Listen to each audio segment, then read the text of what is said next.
do a quick. Let's do a quick voice check for everybody here. Toro. I'm here. Balthazar. Fireball! Praise be to Oriana. God. I am here. Callus. Dwarves on the warpath. Talandris. I'm here. Jareth. May the Silver Lady watch over you. Merrick. My COVID test was negative. Well, that's Nice. good. I was worried because Lily. I'm playing with you, you know. Lily. I'm here. Jesus, that completely threw me off. Yeah, that's for me. Good one, Shane. Thanks. Okay, so one thing you guys will notice that your experience totals will look completely different from the last time we left off. And kind of a short recap of the novel that I wrote. I apologize that thing was so long. It was a good read. You guys entered through the archway and were immediately assaulted by what looked to be the corrupted guardians laying within. A very tense fight occurred. People were getting sucked into the ground by these small, like ghost elven children, Oriana being completely buried. The one saving grace was Palor's fiery might, as Toro called upon the power of his god to sort of help destroy these corrupted spirits within this heavily corrupted dark place. Once the fight was over and a desperate sort of dig for Oriana's body was commenced, you guys sort of came out of it. Not any more damaged than it could have been. Things could have got a lot worse, but you guys held it together, fought as a team, and through teamwork, you guys managed to go through a pretty difficult and deadly encounter. Further investigation of the cave brought you guys towards what looked to be two mausoleums. Inspecting the mausoleums, you guys were able to get two necklaces that you found, but were too scared to ask Moonweaver what their purposes were. Another thing, let's see, you guys managed to harvest about 12 pounds of black iron. Moving into the large ivy-covered dome structure, there you met the entity known as Moonweaver, whose soul was cast along with the sisters of her faith, who worshipped Loath of the Third Ring, to guard over and protect the encased and entombed bodies of the three known as Sunsinger, Stormcaller, and Windlancer. After getting some information, both personal and worldly, from the entity, you guys decided to leave the tomb in peace after being gifted 3 items of power. Now, in search of another artifact that'll help you gather 3 other items of power to help contain the sort of malice that's leaching forth from these crystals. And also seeking to try to find and destroy the people trying to corrupt the balance between the material and realms of shadow. You guys leave the dome, sort of make your way towards the entrance archway, and after passing through the sort of liquid barrier into the cooler, yet more dank cave air that to your lips tastes a lot sweeter, that's where we're going to pick up.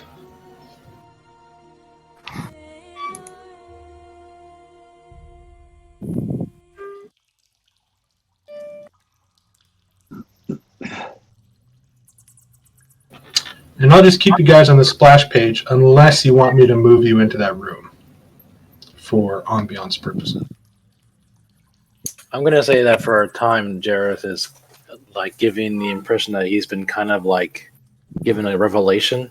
Like he's kind of in awe and shock a little bit as we're moving through this cave.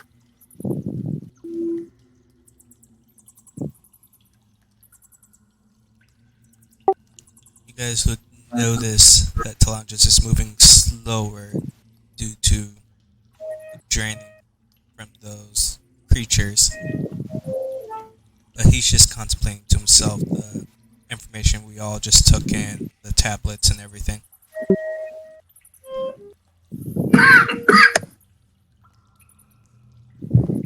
Real quick, do we want to discuss, as player talking, not character, do we want to discuss the cloak and the mithril armor? I can Yeah, I really think- use that armor. I think the mithril armor we had decided was going to Oriana, Yeah, I and the agree. cloak was going to Merrick. I agree. So what I have currently is I have already given Jareth the spear, or the Rod of the Sky Kings. I have given Oriana the Elven Chain already, and so you guys want me to give the cloak to...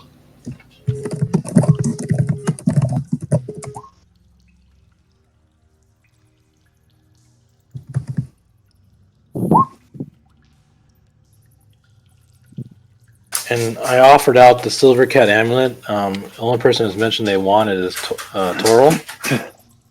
Unless someone else wants it too. Which one was Yeah, not everybody participated in the chat on when we were chatting about it on Facebook, so I'll wait to see if anybody else that's here now wants it. But there is a silver necklace amulet. Now, it requires attunement. Let me double check that I can, because I have 2 rings. So already. you can attune in my campaign, there's no charisma score. It's the variant where you just can attune to 3 items. Unless I grant you something that enables you to attune to more than 1 item. But not all items require attunement. So Right. the Silver Cat amulet, the one that Jareth is willing to give up, it's a... I have 1 attunement slot left then, so I can attune to it. If nobody wants it, I'll take it. But nobody has said they want it. And this is what it does. He already posted it.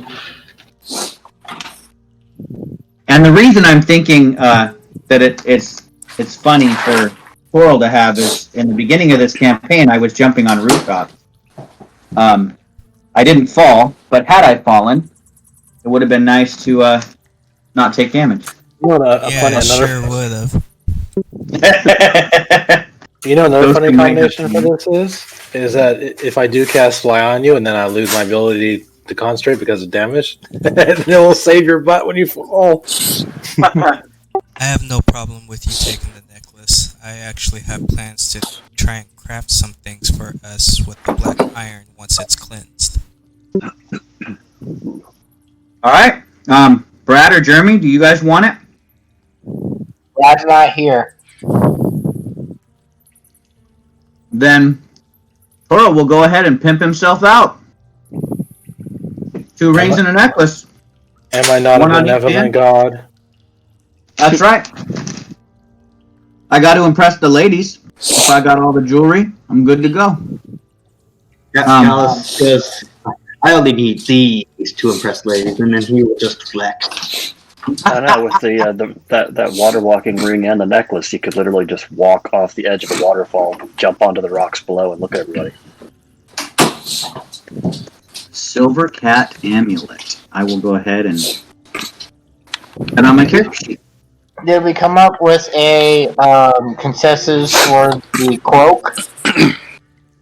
The cloak should be going to Merrick. Yeah, Merrick. We said that. Okay. Okay. I didn't hear, so yeah, I'll give the cloak to Merrick.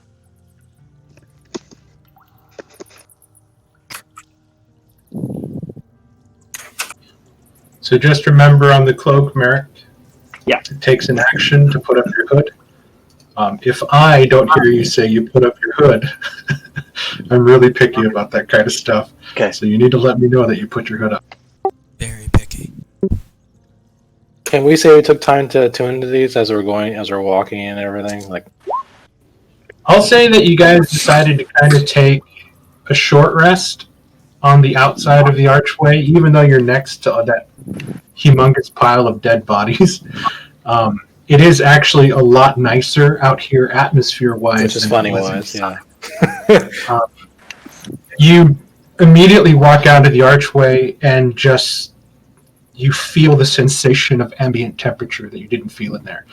Everything felt dead, though you can feel the sweat running down your forehead from the strange heat inside the archway, very much like it was inside the castle. Now that you've exited it, you can feel the chill, like sort of giving you that clammy feeling in your palms and your forehead from the coldness kind of seeping in through the sweat. And it's actually kind of refreshing despite the sort of stench of decay.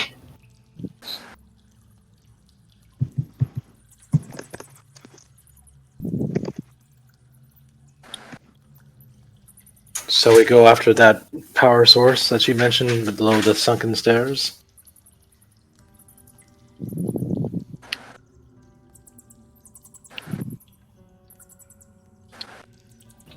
Jeremy, is there anything you need kind of topped off before we continue? Any questions you might have about what happened last? Nope, I think I'm good. Okay. By the way, Callus, you helped me mine some of the black iron.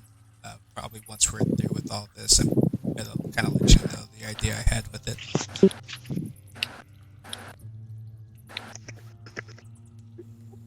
Yeah, it's a good thing. I worked as a miner for a few years, and I couldn't trust an elf to do any mining properly.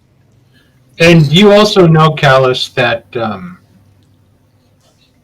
sometimes black iron is a lot more trouble than it's worth.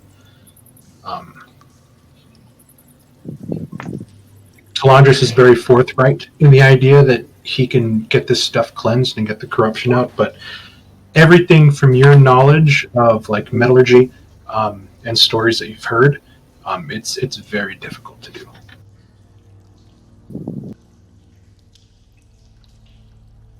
Well, it's his problem, not mine.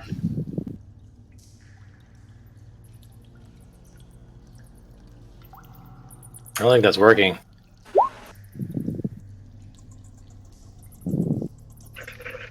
No, that's working. that's- It's rolled a d10, and then I multiply that value by 5 for the total amount of hit points I reduce.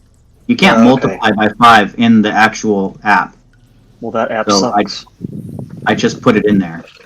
Yeah, Toro can jump from 50 feet and land and not take any damage if he rolls that 10 again. Heck, more than that. It's only d6 for every 10 feet. I get to subtract d10 times 5, so even if... Yeah, it's quite a good damage reduction. Superhero landing. That's right. That's what I'm going to do, too. If I ever see something high up, I'm just going to leap off with no fear. Yeah, you're pretty much like a 5th level monk with slow Yep. fall. I like my this enemies. because Two I like rings. this because you're not falling slow, so it doesn't look ridiculous. You just straight up whoosh, like Neo jump straight down and just make a crater in the ground. Captain America, he jumps over that heli plane and just lands like without any problems. You guys have just summed up Toro. Captain Hurrah.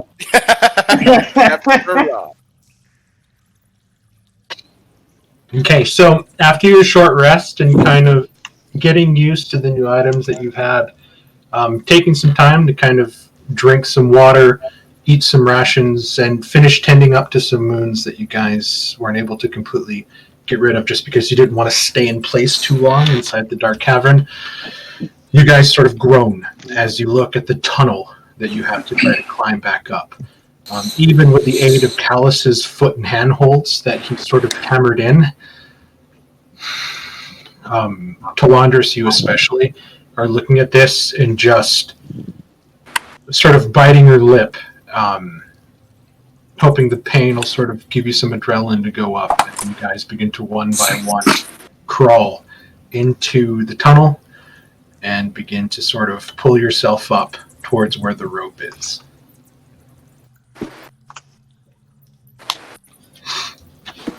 You guys begin to emerge at the top after what seems to be eternity. The grate still propped open with the log set to the side by Callus. You guys begin to pull yourself up into the once prisoner area of the Null Cave for the River Paws. Talandris, give me a Constitution saving throw.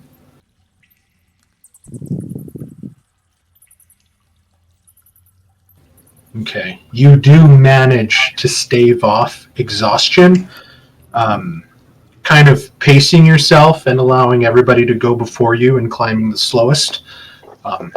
You definitely reach there like maybe 20 minutes to half an hour after everybody else, but Can I wait behind and actually help him? If I know he's struggling. you can, yeah, and then he'll get up there. But otherwise, he would have just took his time trying to get up, because you know that he succumbed to the kiss of that dark creature the same as you. But while you were able to sort of drink a tonic to get rid of it, you're watching his Talantra's sort of like emaciated form, wearing his very heavy scale armor, trying to move around. So.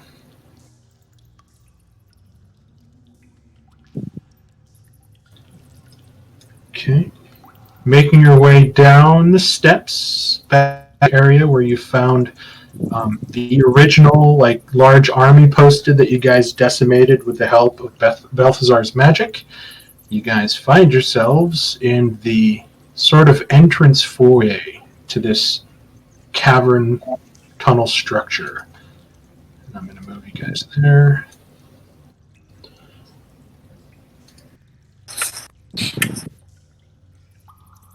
And we came from down below, right? Yes, you guys. So you guys were to the far northwest of here. You guys crawled up these sort of worn out stairs, back up to the top pool where you guys fought the Death Mage and released all the prisoners.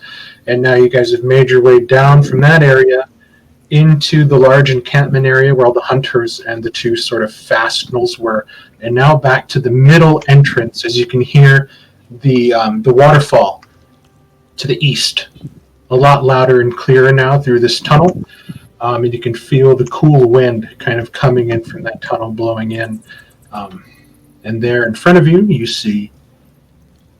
Can you turn my lamp on? I don't think you have my lighting effect on. Oh, sorry. I changed your token so you're not as tiny anymore. It's actually the right size.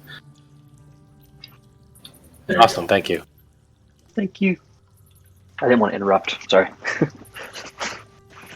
What would you guys like to do? Weren't we going to investigate what's under the water? I think everybody thought Talandris could breathe underwater for some reason. It's the armor lets him. I believe the armor he received lets him swim faster, but I don't know if in his current state he will be able to do much of that right now. Yeah. Right. No, not at all.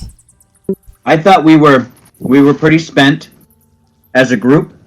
No, I'm pretty good actually right now. I mean, I have my health, but I'm down several spell slots. I don't know how everybody else's resources look. We were told we can't actually succeed in banishing the darkness without this power source, so we do have to get it.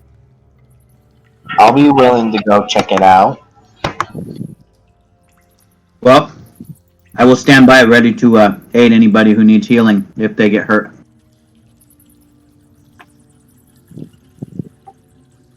Perhaps we can have a rope tied to somebody and they can swim to see how far it will need to go, and then we can then follow. Who is our strongest swimmer? Callus, you would probably sink the fastest. My move speed after Ken fixed it is 40. I don't know if that helps. It does. It means you can swim 20 feet instead of 15. And perhaps whoever could do it could maybe borrow Talandris' armor only for this moment.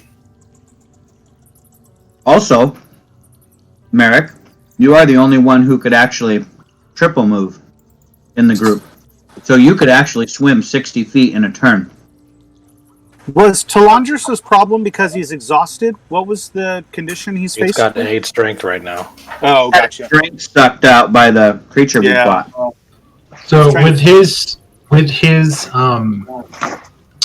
lowered strength, just wearing his armor encumbers him on top of whatever gear, like water skins, rations, or whatever else he's carrying. His armor alone is enough to weigh him down. Can Merrick weigh his armor and then use it to swim? I can only even have You use gotta light armor attend to it, proficiency. not let alone me take it off, which is Well, how much time is what it kind of to armor is it? scale mail. Yeah, I can't. He's I don't think I not proficient in that. can. No, I can- light armor. If you all want, I mean, I or Lily can do it. Then I haven't been able to hold my breath for a while, and I am pretty strong. I just need a light source. Can anybody Well, cast light? I can cast light. Perhaps we can send the light down and see how far it is. Light is on, it has to be on an object. You're thinking of dancing lights. We can still place it on a rock and drop the rock in. Yeah, for sure. Yeah, or a coin. Cast it on a copper piece. I'd prefer a rock.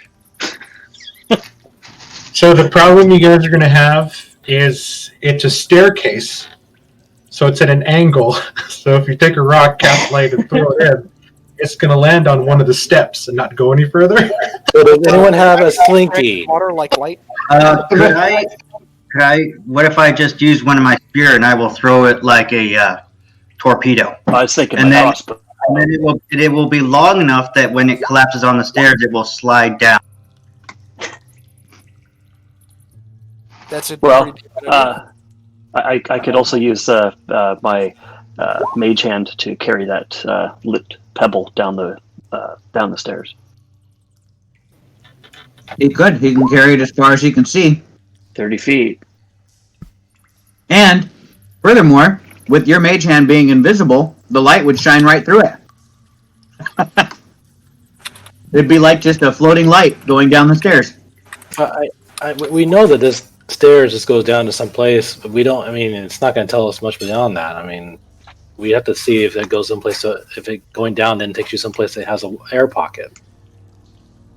Yeah. The hand's not going to tell us that. Yes, I you mean, just I'm willing tell to, us it's in their pocket. if we're willing to spend the time, I'm willing to momentarily bond with Talandris' armor and swim down to see if I can find something. Well, I Hey, think the quick other question. concern Can you guys still hear Dylan playing music? No, I haven't heard it. Okay, awesome. Thank you, Dylan. Oh no, he was fine. I didn't know if it was the music coming through somebody else's speakers or if somebody was actually Oh, playing. no, I was testing the noise suppression thing to make sure that it's working as expected. If he's in his room and if he's playing his instruments, you guys can't hear him. And if he stood right next to me, you would hear him. So I'm glad it's working. I think the other problem we should consider is that Talandros being weak isn't something we can fix right now. And if we were to I don't go want down to take there, his armor off. it would. Even if we travel all the way through the stairs, he would be a little weak to go and make that travel. So, are we going to let somebody scout ahead while we take a long rest? Because it's still. I'm most happy of to the scout day. ahead because I can, like A long rest Ken isn't said, going to I can fix triple move. this. This is the problem. So even if we find something down there, I may not be able to make it, whether we know something's there or not. Jareth, how are you on resources, on spell slots and everything? I am player wise. I have 3 1s and 1 2. Why don't I go? That way I will be lighter, and it seems like you guys as a group will be able to pull me up quicker if needed, and I will be able, and that way I can go. And I'm trying to save resources. You will probably be better up here in case something happens than down below. Well, Okay. I'm I'm- thinking I'm- maybe we should save the scouting for a later date. Get Talandra some help. Yeah, but we can't give him help down here. No, but we can leave and go find help. As much as I don't want to say it, we could go to the temple of the new Count S and see if she can aid Talandris. But scouting isn't going to do much if we have to come back, if we have to leave to get him help to come back anyway. We may as well leave early in the day, get there sooner, fix up our companion, come back, and then scout and do all this. I like Callus's plan. We could journey back, make sure everyone's safe, then come back here.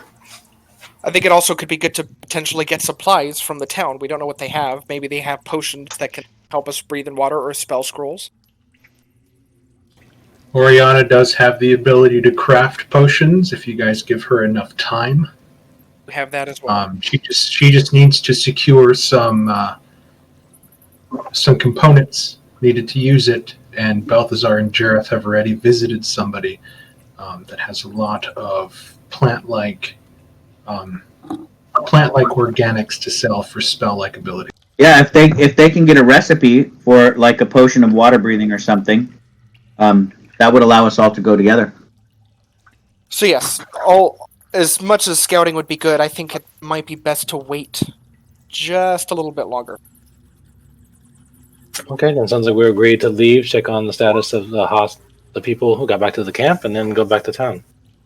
I guess then we can report that we defeated the gnolls and everything should be fine with their shipments. We could also use it as an opportunity to have them send some people to the cave to guard it, so that nothing. Didn't we returns. already send a ranger to go inform them? I thought. Yeah. Yeah, we did. We can always, but we can say weren't we like sent out here to weren't we getting paid to come out here and secure the shipment and such? I forgot. That's been a while. Weren't we asked to do this as a favor or as a? I forget It was, I the believe it was a details of job. that. Yeah, it was a It job. was a Right? job. We were sent here to rescue the prisoners and take care of the gnolls. On the job. Yeah, Didn't we collect the ears of the gnolls as proof? Yeah. Yes, we did. And we also I have a think live the gnoll, I weapons think, were a somewhere happy tied up bonus. here, right? He's dead now. They killed him. The ranger killed him on the way out. Oh. We offered her to take him for justice, and she did. Right there. He's bleeding out. Yeah, I think returning and getting our coin would be good, so then we can get supplies to take on this diving mission. I do. I can also ask Pelor for magic that will automatically elevate us to the water. Diving becomes a problem. Like I can make you float. How does the ring work? Do I will it to work or not, or do I take it off if I want to actually go underwater?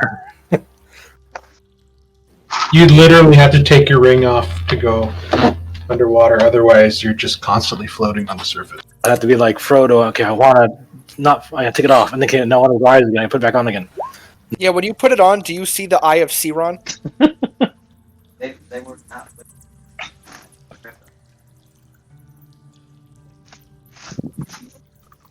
Shall we get going then? Can I offer to help carry some of your things, Elandris, as we leave, just to make things easier for you?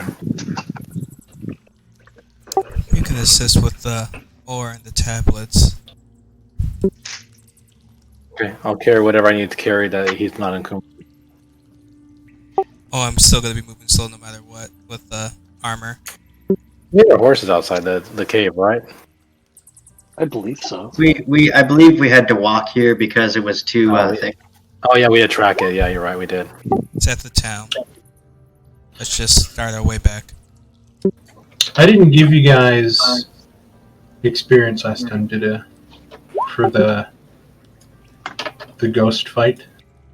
I think you did. 'Cause, You did, the actually. catalog has experience at the end. I thought Yeah, you did. We were talking about how we were close to leveling, but not quite. But if you want to give it to us again, I won't complain. Nope, it's fine. I just had a brain fart. Balthazar and Merrick can use the most, so feel free. Maybe I shouldn't have said anything. I want to be level 6. Yeah, the DM asks if he's dealt out XP yet. You always say no. I'm going to ask you if you're a god. You say yes. I'm going to put that on my post-it note. Players are greedy. I will remember that. Honestly, I was not being greedy. I was just saying if you wanted to do that. I think you're an amazing DM, Mark, and you do nothing wrong. Put that down, please. We're adventurers. We're naturally greedy. Balthazar, you're now level 6. Congratulations. Oh, come on, I spoke the truth the first time. Balthazar I steal all my credit. So deciding to sort of leave the danger of the area she called the sinking stair, you guys decide to sort of move off and head back towards the Eastroke Lumber Camp. So kind of filing out one by one. Say that again. We're just leaving permanently. We're just scheduling a future date with it. I know. You guys start heading down, sort of touching the frigid water as you kind of jump back into it. realizing that not only are you guys going to have to submerge in the cold water, you don't exactly know how far it goes. And you begin to make your way out the tunnel, the sound of the waterfall growing louder and louder. And after kind of slipping your way up the sort of muddy incline, you guys make it out towards the roaring waterfalls and begin to skirt the wall along the outside, making it back towards the gravelly bank, now deep inside the Deepwood Vale. The one thing, Jareth, you notice is just through all of the study of the story that Toril and Talandris sort of told you via the tablets.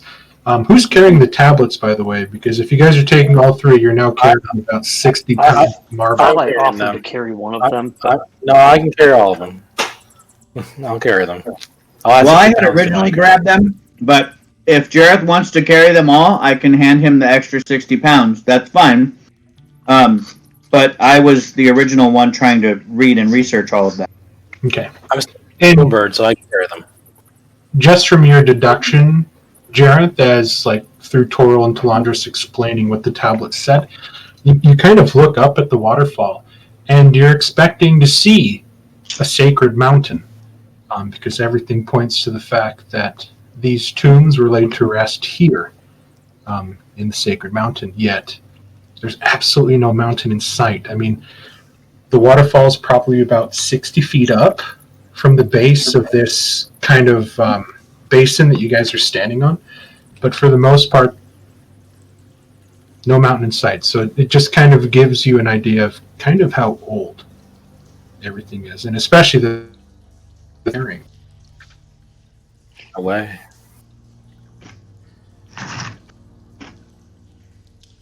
I would like to spend some time tonight transposing the tablets to scroll. Okay. And following Callus, who remembers the trail that you guys are following, you guys begin to set off through the Deepwood Vale.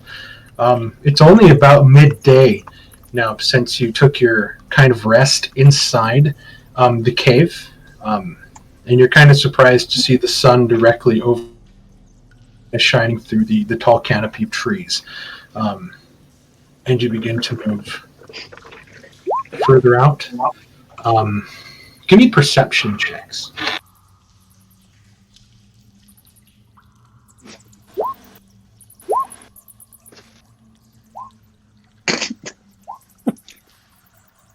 Merrick is distracted.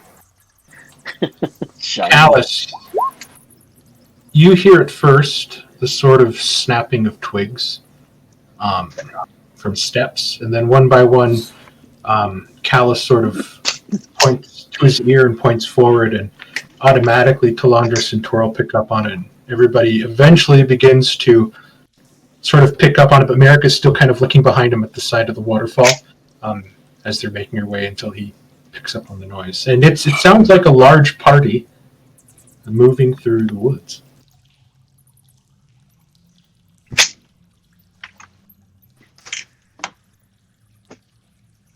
Our direction? Sounds like it. Like it's I moving towards. don't think we're alone here. You hear No, that? we're not. That's why I called a halt. Should we hide or? Oh, there goes Merrick.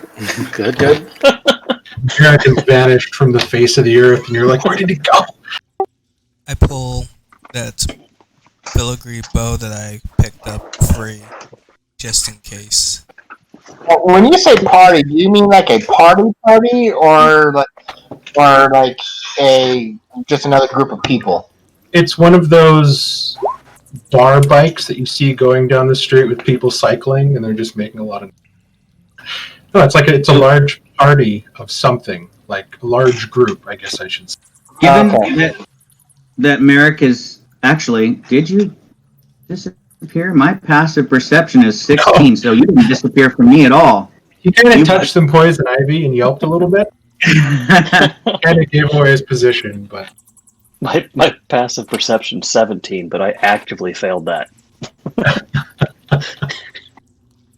So as you try to stealth away, and we can kind of hear you. I say, if you're planning to scout those that we hear ahead, be more careful.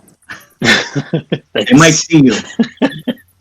And as a matter of fact, as I say that, I would say to you that Pelor, perhaps, would provide you some assistance if you wish to go check things out. And I say a quick prayer as we bow our heads and give praise to Pelor. He should help you in your task ahead. I'll hide.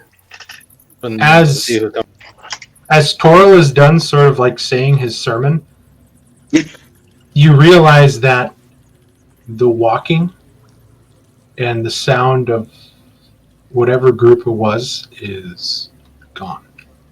And it's just the sort of sounds of the forest.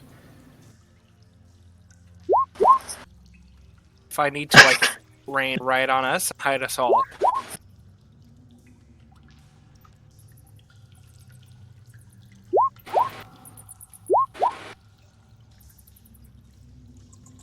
So I don't hear the sounds of the footsteps anymore. Maybe birds. You hear a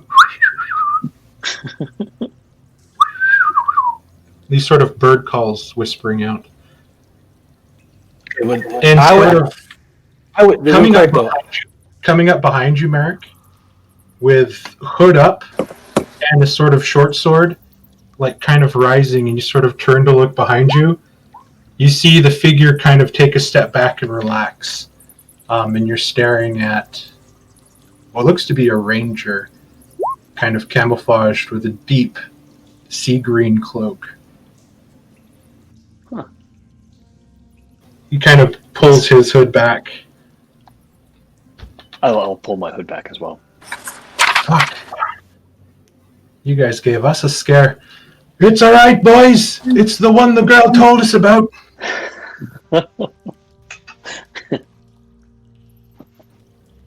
And after a couple minutes, you see a group of armored, what look to be constables, the same guards that you saw back at the timber camp, and some other rangers that seem to have been pulled in, sort of walking down the trail towards you guys. They all sort of stopped when they heard Toril kind of, friend, Pelor, bless you. Yep. I turn to the group and say, Pelor finds you healthy as well. We should gather close together and say a prayer of thanks. Made it back with the hostages.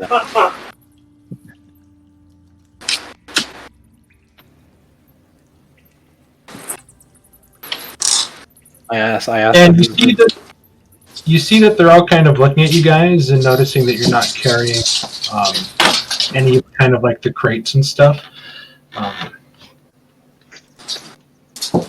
Is there anything left inside that we should worry about? The last drew us a map, but she was a little shaky about the rest of the details.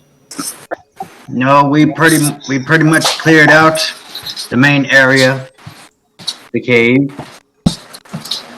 We did find your crates, though. That's good. People are needed them. You might want to speak to the yard boss when you get back. He'll have payment for the rescue.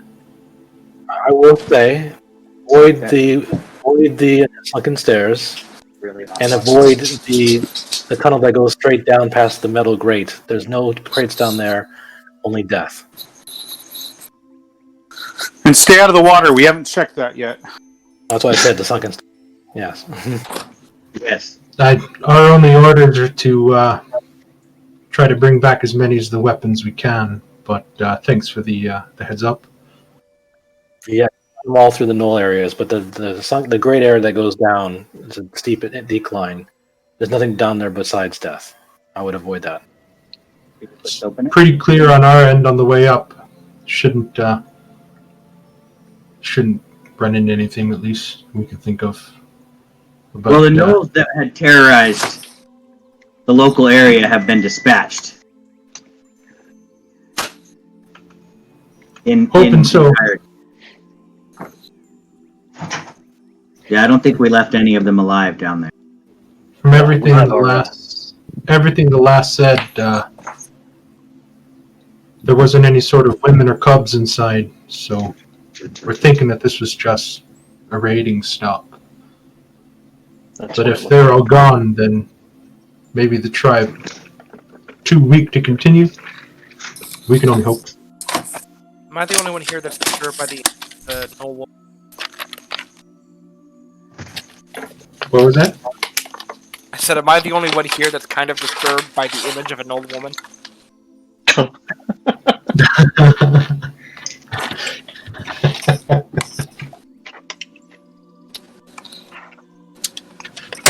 No, you're not. I guess I'd have to see one.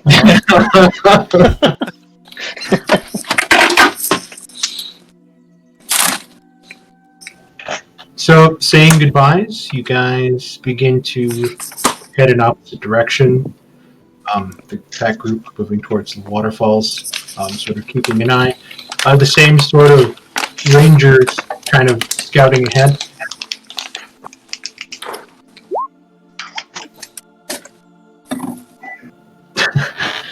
Yeah, she'd wear her bikini on her abdomen.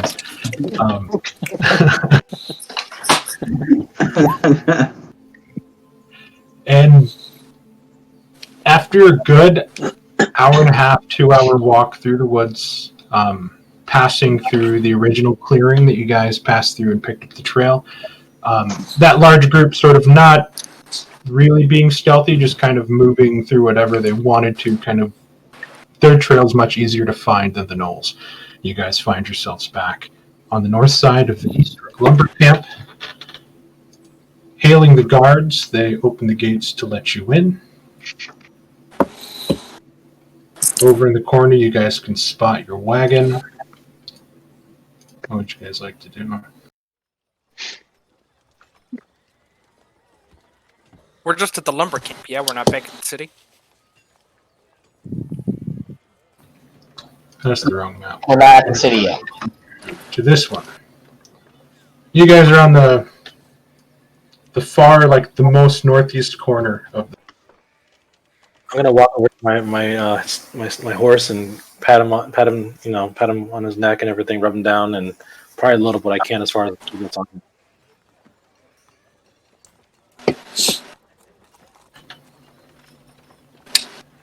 Shall we speak to the leader of the camp before we take off? Yeah, this is where we take our knoll ears, right? I think we're taking the notes to Eastrook. No, I'll be here because they didn't know what caused the problem. They just know it didn't happen, and we had to come and investigate it. We got the knoll information. Yeah, so you guys know that the wanted poster for the kind of clearing out the knoll problem was back in the constable's office in East Rook. Oh, okay, I'm wrong. When you guys came up here to sort of ask about the knoll issue, you were told about the lumberjacks that went missing, and he said that he was willing to pay to see how many of you guys can get them back. So, 2 separate stops if you want to cash them in. So you guys are still carrying a bag of scabbed up knoll ears.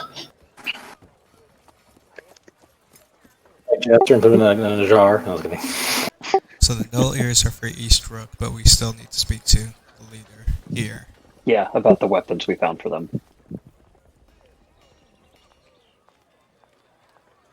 Talandris will start heading towards him slowly. My horse. So you make your way back to the yard boss's office. In your guys' locations, you should see, where is it? Deepwood Vale. If you look at the locations portion of your journal, and here's a bunch of handouts of everything you guys just kind of went through. And then you know that the lumber camp yard boss's name is Adelard Cuppins, halfling male.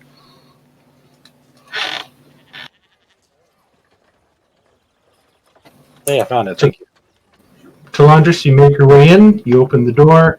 Everybody kind of filing in. Jareth sort of giving Latharis like his last little pat, telling him like, I'm not going to be gone that long anymore.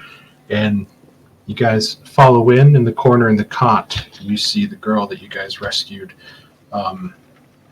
sort of passed out unconscious with somebody kind of tending to her, kind of rubbing like cloth on her forehead like she has a fever.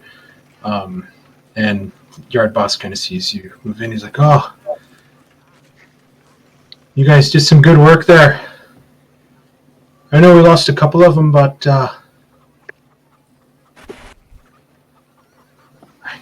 what you did, thank you. It was a pleasure. That's what the Black Hearts are here for. With the ranger looking like she has a fever, just to be on the safe side, I'm going to walk over to her and I'm going to lay on hands on her to try to cure any diseases she might have. Okay. You sort of lay on hands. There doesn't start to be any kind of disease. It just seems to be something stemming from her injuries and exhaustion of bringing the people back. While she put on a brave face, and kind of rested a little bit and said that she'd take everybody back. She wasn't exactly 100%, but she still did it, which is why she was able to kind of draw the other ones a map on how to get there. Just wanted to be sure. Plus, just wanted to give her some kind of touch with for thanking her for doing.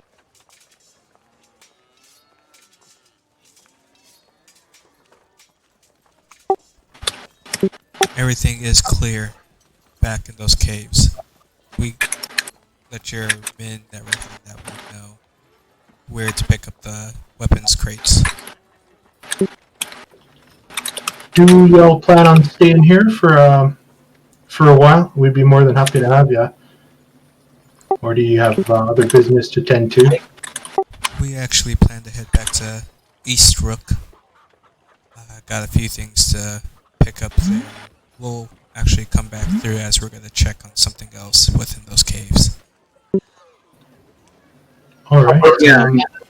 Eventually want to make our way back to Fort Trackwald, our home. Agreed. Weren't there some ruins up here? Yeah, there was also There ruins are we want to check. Yeah, further up, if you keep following the river, it's where all them archaeologists are at, digging around about them stones. Do East Rook, come back to Falls, and then go to the ruins. Yes. Yeah. I like When that we idea. head to East Rook, maybe we should have a messenger That's right. bring a note to Fort Dracwald so they're not wondering where we're at. Well, if you're in a hurry, then I guess we'll settle up now. And he kind of moves to the back, kind of lifts up just a wooden chest onto the table, unlocks it, and opens it up. He starts pulling out some small bags of coin. It's not much. It's what I could spare, but please understand I got to pay these folks 500 gold. Will that suffice? That's plenty. I'd give you more, but No, it's fine. No, 500 More is than- More. great. That's plenty. Beyond generous. Thank you. then he hands you It's three just enough. pouches with 500 gold. Noticing, I mean, you guys know that the amount of equipment that was inside there of like the newly forged swords and recovered like weapons and stuff that you guys got is definitely worth more than 500 gold. But yeah, It's 500 gold total, not each, right? yeah, it's just 500 total, not each. Okay. Just double checking. Yeah, 500 gold divided by, what is it, 4, Well, 5, 6, 7, if 8 I can- people? Make a suggestion before we divvy up the money. It may be best to keep that in a pocket fund for the group for our exploration of the secret stairs. I would give my portion to someone else. That's why we want to divvy it up. Well, I'll always need extra gold for spells and spell components as they come come up from time to time. Here. I'm gonna take my 60. I'm gonna put it into a little pouch, and I'm gonna rest it in the hands of the lady who's sleeping for what she's gone through and what she did for us. Is that what it works out to? 60 apiece? It's 60.5, so we're gonna have some left over. So somebody will have 0.5 times 8. That's 4. Somebody will have 66. I'll take the 66 if I'm brewing potion. Sure. You take the 66. The rest of us get 62. That is bizarre math. So I'll turn to 62 How do- times. Adirag Cuppins, and I'll just basically say, can you make sure that she receives this for all that she's done and all she's been through?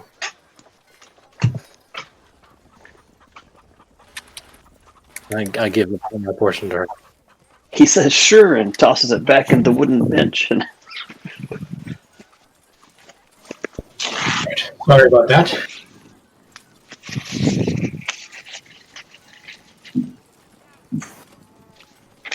Did you hear that? Sorry. No, sorry, I had to run off. What did you guys decide there?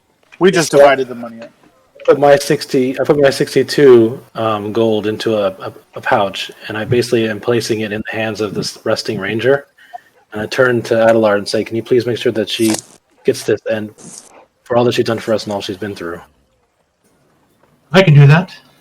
No problem at all. And he kind of smiles. Good people. Yeah, given that Oriana just said we should use it all to, get supplies for our spelunking in the water cave trip, and Jareth just gives his whole entire part away.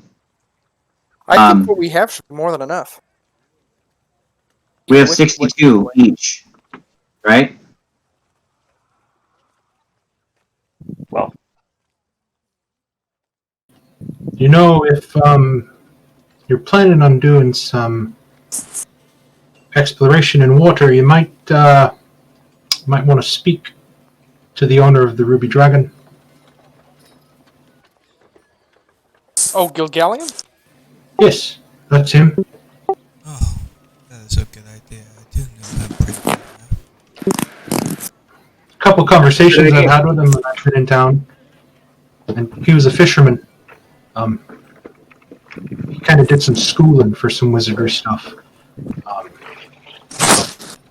He might be somebody to talk to. thank you. Well, thank you for the advice. I appreciate it. If I could give you more, I could. Y'all are welcome back here anytime. Ben, we can always use a couple strong arms if you want some work. Thank you. We'll keep that in mind. At some Much point, appreciated. Get back to the port. So getting yourselves, gathering the draft horses, both Lily and Jareth kind of getting their war horses back in order. You guys begin to head on out of the southern gate, and you begin to follow the route along the river. You're noticing now that a bunch of dark clouds are beginning to move in from the west. You guys can kind of smell rain coming, and you guys begin to move slowly. It takes you a good 3-4 hours to make it back, and now you guys have arrived back in the city of Eastrook, entering via the eastern gate.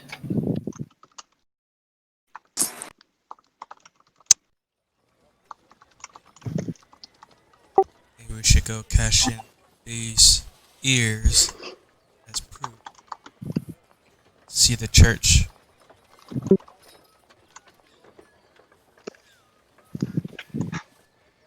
Yeah, this could be a good opportunity to go complete tasks. I'll go speak to this Gilgallion while you guys ears.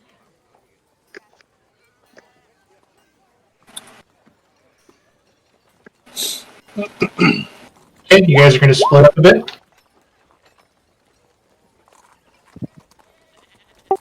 Sounds like we might. Orion wants to head to the Ruby Dragon ahead of us. I just don't want to keep anybody from doing anything that they might. I know Talandris needs to go get help. I figure. Okay, so do me a favor, pull your tokens on, and just place them on the areas you wish to go as individual. And just make it easy.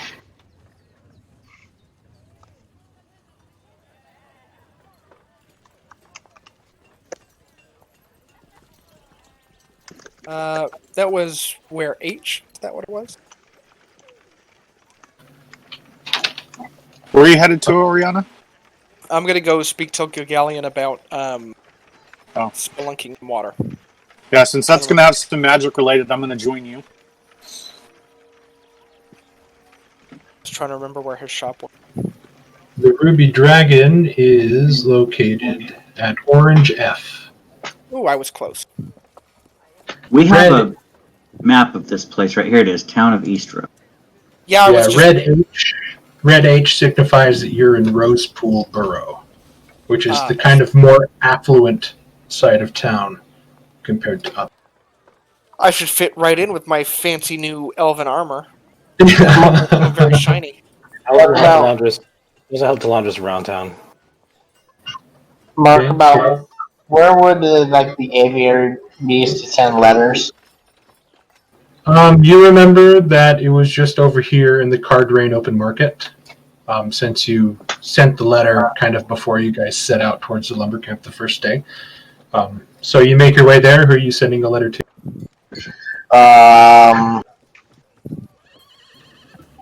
My sister. Gotcha. Okay.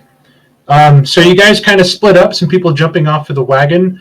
Toril, where are you headed? I was thinking about going there, but now I think I'm going to go talk to the sheriff. Are these guys going to the sheriff too? Yes. So this is the constable's office where the sheriff's at. I think we need to check in with him. So I'm gonna go with them. Alice, where are you headed? I'm going to the the Smith and Carpent and Masons to check up, see if the supplies for Fort Dracwald have been underway, if they've received payment yet. Okay. So jumping off, Oriana and Balthazar walking would still probably not be able to beat the ones on horseback and in wagon, and you're going to jump off at the sheriff's office. So we will take care of the people at the sheriff's office first. Talandris, Jareth, Toril, Merrick, you guys sort of make your way back in. And now getting used to the fact that everything is finally slowed down in town, there's not so much a rush of people running in and out, people sending messages to different people. Everything seems to be slower, more manageable. You guys kind of step in, and there you see Marissa, the deputy, sort of standing out in the front, and she sees you guys, and she's like, bloody hell, we've been trying to find you lot. We got a message here for you. And she pulls out, looks to be a rolled parchment, pressed with a wax seal, and she kind of holds it out to you guys. She looks to you, Talandris. She's like, bloody hell, you look like shit. What the hell have you been up to? Taking out I'll take the those. letter. I'll take the letter while I'm talking to Talandris.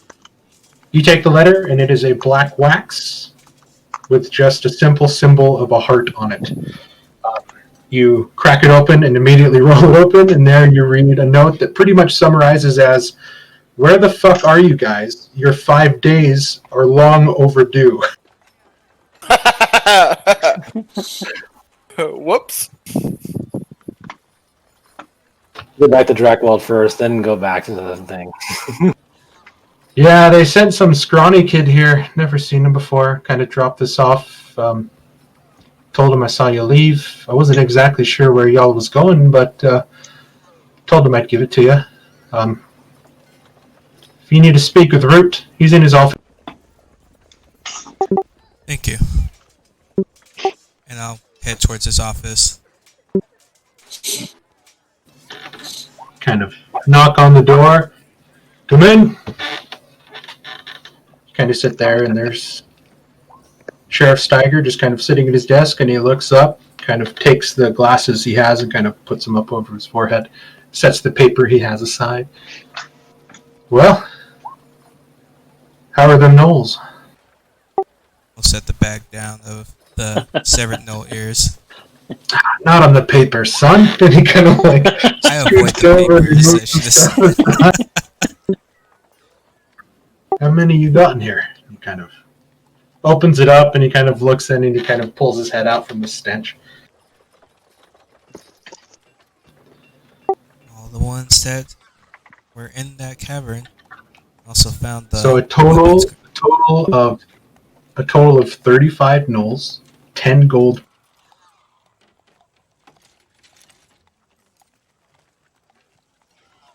So that's 350 gold.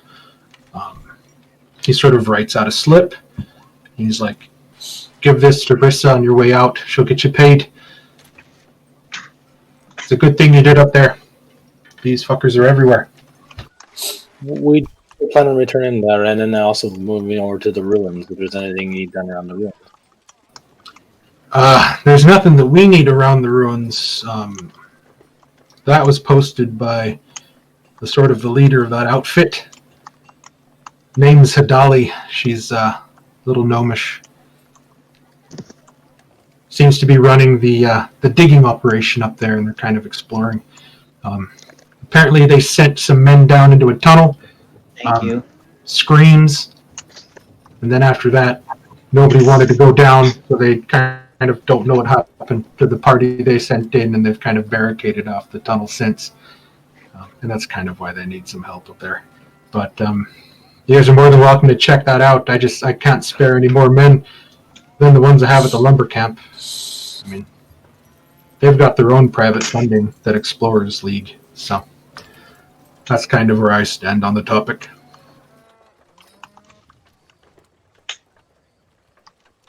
We'll see what we can do to help. We'll have to check in at the fort first. Maybe we can give word to some of the other Blackhearts to help out with some of these. Bloody hell, that... Somebody tell you look like 7 shades of shit? Looking you up and down to Londres, he's like, I remember you with more bones on your... More meat on your bones. I actually plan to see the lady at the church about this. Yeah, you should do that. Is there anything else you all need from me? I believe that was it. Thank you very much. 7 shades of shit is the name of my Nice. Thank you again, Steger. It was a pleasure. It was a Thank you. pleasure. Try I'll and bow get to to the you. church as quickly as possible. Do me a favor. Take these fucking ears to the front, please. Don't leave them with me. Will do. So taking the note, you guys bring the ears, you drop them off. You notice Marissa has no issue sort of handling these things. And if you guys need a reminder of what the sheriff and Marissa look like, in the City of Eastrook handout section in locations, under Eastrook Constabulary Office, you'll see kind of their 2 pictures and their little backgrounds if you guys want to read that. You give her the slip, she reads it, she sort of pulls up a lockbox, opens it, and kind of takes out the funds, and now you guys have 350 more gold to add. Callus, you make your way to the stonemason's office as well as the lumberyard office. You see there. You check in with them, and and they confirm with you that the movement of stone and lumber has already began and is being shipped from the mines and from the lumberyard directly to Fort Dragwold. You sort of go over the ledgers, and you see that the deal is exactly the way you said it. Everything's been kept the same. So you're ready. All right. It's good to know that our home is actually being refurbished as we speak. Lily, you make it towards the kind of owlery. You sort of write out your letter, you get it sealed. The sort of person that's working there you see him sort of speaking in Owlish, towards, which is kind of odd, seeing a person speak to an owl with hoots, but the owl seems to completely understand what the person is saying. Takes your letter after you're done scribing it, and begins flying off to the northeast. Okay. What do I need to pay? Oh, it's just like a silver piece to send mail that way. I will. Oriana and Balthazar. Walking in, walking up the road, you guys are sort of getting some stairs a little bit as you guys kind of move and you're walking through, and you realize that other than your mithril armor that is immaculate, Oriana, you are covered in mud, blood. Your skin is just sort of stained and covered in dirt from being buried alive. Balthazar, you're covered in dirt and mud, and your white beard's dirty. And you guys kind of look like you don't belong in this area, kind of thing, you know. Guards are kind of looking at you, but they kind of recognize who you are, even in your kind of bedraggled state. Walking up to the immaculately clean exterior of the Ruby Dragon, you guys are like, well, shit. But you guys sort of walk in. There's a sparse crowd, not as busy as it was during the week of the election and the celebrations afterwards. But there's a few people scattered along inside, and you kind of see standing at the bar, towel over his shoulder, another towel in his hands, wiping down a bunch of cups, is Gilgallion Talandweir, who you can find in the City of Eastrick locations handout section. There's a small little handout on him. He kind of looks up, and he gives you a very wry smile. Like, he knows that you guys have been up to kind of no good, and the fact that you're kind of walking in this sort of state, you see, just it kind of makes him smile a little bit, but the smile is definitely full of mirth. You two look like you could use a drink. I mean, yeah, we could probably use a lot right now, besides the drink. But maybe a small something cheap could be nice. Or I'll just take water. I don't. How about some tea? Tea would be great. He sort of brings up a kettle and he sets it on a marble kind of plate. And he kind of taps it 3 times with his finger, and then immediately watch as the nozzle begins to exude steam. And he kind of drops in some tea leaves and kind of shakes it up, and he pours both of you pretty nice warming cup of tea. It's very good. It's almost like jasmine green tea. It's very floral, and it immediately sort of begins to pick you up a little bit. So what are these other things that you might need other than food and nourishment? If you want some rooms, I do have some available now that the elections are over. Actually, we were hoping to get some help on a more academic. We went to investigate a raiding group of gnolls hidden in a cave by the lumber yards. Found a stairway sunken in water. We are itching to explore it. I definitely remember those days. But that problem is easily fixable, and he looks to Balthazar by a water-breathing spell. He kind of looks at you and he's like, what is your purview? What school did you study?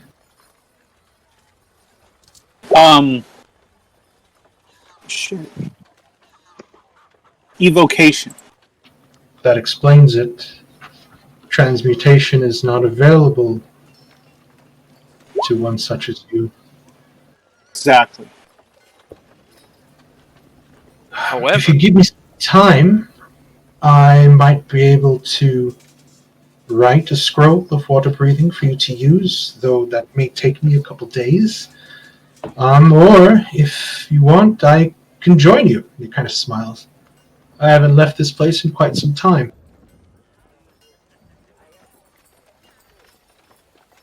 well, I'm personally not against either idea. I was gonna say the other option is if you have any. I don't know if you do alchemy at all. If you have any potions, I could potentially brew something that could help. I wasn't much for alchemy. My talents of measuring took me towards cooking. I can be a little less precise, but still come out with something good, if you know what I mean. That sort of attitude when it comes to mixing chemicals that explode and burn, I learned at a young age, wasn't exactly where my expertise lay. And he just kind of smiles a little bit. That's fair. I do have the ability of casting that spell, but to write out, I can't remember where it was to write out the scroll.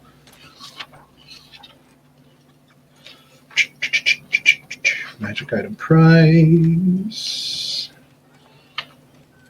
Do you guys remember what page in the downtime it was? It tells you how long it takes to write out a spell scroll. I don't think it's in downtime. It's in the scroll section. There it is. Yeah, I think it's. Yep. So it would take him 1 work week with a cost of 500 gold in components and paper and ink to write out the scroll for you guys, or he can accompany you. If you're looking for alchemical sorts of solving, you might want to check in with the Wirespren.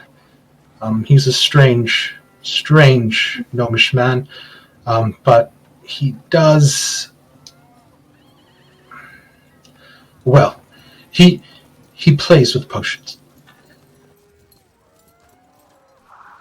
His smile is a little less mirthful and more like worrisome. Yeah, that's a very ominous way to phrase that. Yeah, I'm interested in talking to him. If maybe not for water breathing, but for other types of potion. Yeah, I think we'd be interested in his help, Oriana. That sounds like the best solution, and we should bring that information back to the group before making a final decision. Oh, absolutely. I agree. Yeah, we'll put a pin in this and we'll come back. Mark, out of game, if he were to write a scroll for a transmutation spell, I still couldn't cast that, correct? Or could I? You could, just because the innate magic to cast it is imbued into the spell scroll. Okay. So just you sort of reading the scroll and being able to exude the words of power written on it will unlock that magic. Would I be able to copy that to my book? You could copy that spell into your book. I mean, is that a way to get around that rule? No. Okay. There is a way to get around that rule. You just haven't asked the right questions and or Hey, I've been trying to bone the mistress since this campaign started, so it's not my fault. If Zarak was here, he would have figured it out by now. Can Merrick cast that spell as well? I believe arcane tricksters. What can they cast? They're bound by different, right? It's sort of. enchantment and illusion, except for certain levels. Yeah, and then like Eldritch Knights, like even though they can choose, they can only cast like evocation spells and stuff like that. Right, but at certain levels, they can pick spells from any class, so they're not necessarily bound. It's just more of a tradition, I think. That's the way I view it. Yeah. They traditionally learn spells in a certain school. It is a 3rd level transmutation spell for water breathing. I don't think I have any 3rd level slots. No, you don't get 3rd level don't slot mind. until 12th level. If you don't mind waiting the time, I can begin to write that scroll for you. Again, it's the least I can do for what you did for the town. Well, I think it's best that we consult with our group to figure out what they think would be the best option, as far as having you join us directly or putting the money in the scroll. Well, not just that, but I don't think we want to wait around for 7 days, and I don't think it's a big deal if you were to join us for that trip. Yeah, I don't see why it would be a problem. Well, I think seek out your companions. Speak to them. Why don't you guys all come back later on for a drink and some dinner? We have some fresh salmon we brought in from the river earlier today. That's yeah. Well, then, before we leave, can you point me in the direction of the potion? Just look for a very squat stone building in the industrial quarter. It's where most of the gnomes kind of congregate in the city. You can't miss it. It's covered in moss. It smells strange. Just ask for Frond Wirespren. He's inside. He does like making new friends. I will keep it in mind then. And then I will both say, should we meet them at the church? Since that would be closest? Yeah. Then I will finish my tea. Head out. Okay. You guys all sort of, as Talandrith, Jareth, and Toril are making their way out of the constable's office, Callus, that's about the same time you kind of turn the quarter onto the main road. You see them emerging as Lily is coming out of the Cardrain market, and you guys all sort of converge together. Toril, was there a reason you wanted to go to the market? I wanted to buy some supplies, just 2 healer's kits, because I used up almost all my healer's kits when we were adventuring. Okay. So it's just regular stock and supplies of things like that. A day's worth of rations or 2 to put in my backpack, and some healer kit. For the healer's kit, you sort of ask around, and you get pointed immediately towards this small sort of building. Plot armor. You guys get you get pointed to a building, and you kind of see just a very crude sign that says Sawbones. You immediately recognize this as the non-magical healer. While you find their methods crude, they are known to save lives, but you do know that they do carry the supplies needed for healing kits. Excellent. You go inside, there's some tables that have been kind of covered and stained in blood. You see an individual laying in a bed who looks like his leg has been amputated at the knee.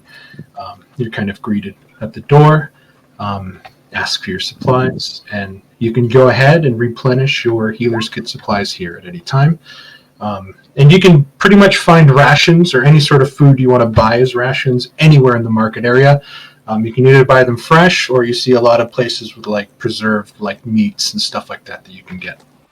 Yeah, so I'm basically, I kind of walked over to where Lily was, and I'm just kind of perusing the market stands, filling up on some basic supplies. I would have a small conversation with the Sawbones guy about field medic practices, because that's why I have the healer feat, and just kind of compare notes on what he may have seen in his life as far as battlefield wounds and things he might do to treat them, and then share some of my stories as well. Yeah, he's talking about he's speaking to you about like lumber camp injuries, injuries that people get in the industrial yard, like logs or pieces of heavy stone falling on legs, like completely shattering bone to the point to where they can't kind of stitch them back together, and how his answer to everything, which you're like, I don't really think that's the answer that you should have for everything, is amputation.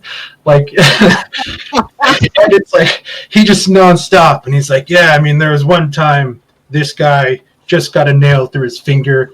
It was starting to turn bad, and we just had to cut that fucking thing off. Cut it off. All right, I get a chuckle out of that. Sometimes I try to interject, maybe a splint, and he's like, no, we just cut that off. I'm like, oh, okay, whatever works for you. Mark on at that point.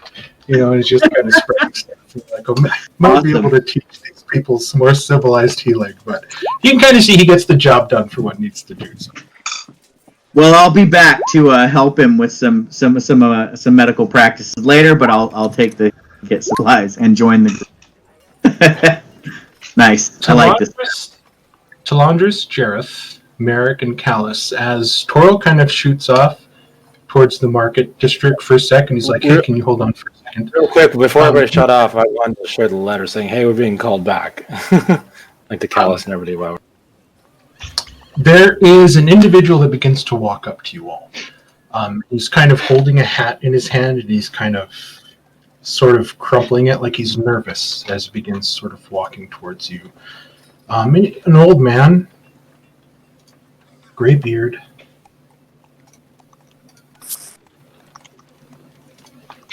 sort of wearing pretty nice kind of merchant's clothes, like a long sort of billowing white shirt, green pants, and a black leather vest, and he's kind of got a scarf. And, excuse me for a moment. Are you the ones they call Blackhearts? Indeed, we are. This is very embarrassing for me to say, and this is what he looks like. It looks like Belfire's brother. I have an issue I was hoping you can help me with. I apologize, what are my manners? I am Iago Tomasia. I was a potions vendor, hoping to start fresh here in Eastbrook. We come all the way from Baldur's Gate. That's where I got the name Iago in Baldur's Gate, because I already had this guy made. But I do not have the French accent. Oh, Molschmidt. I seem to have run into a little financial problem at a place called the Knave and Tankard. I am not sure if you know this, but there is a gambling hole underneath. And he kind of like, you can see his lip quivering a bit. Like, this is really embarrassing for him to say. And I have seemed to have lost everything. I have spoken to the owner of the hall. She told me if I can get you to do a favor for her, that she will return my things. I am at your mercy. Well, did you lose? My equipment, my horse, my wagon, my livelihood. I lost my livelihood there. I said it, and he kind of like puts his hand on his face. And 65 years upon this earth, and I've never had such a thing happen to me. There I was, trading potions from here to Terradon. What's the favor that she asked? One person that I sell to dies of poison that I did not sell him. I lose everything. And he's like, he's just starting to break down. Do you know what favor she was trying to get from us? I do not know.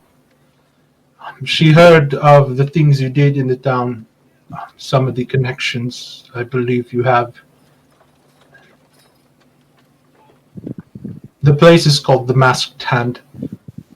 It sits below the Knave and Tankard.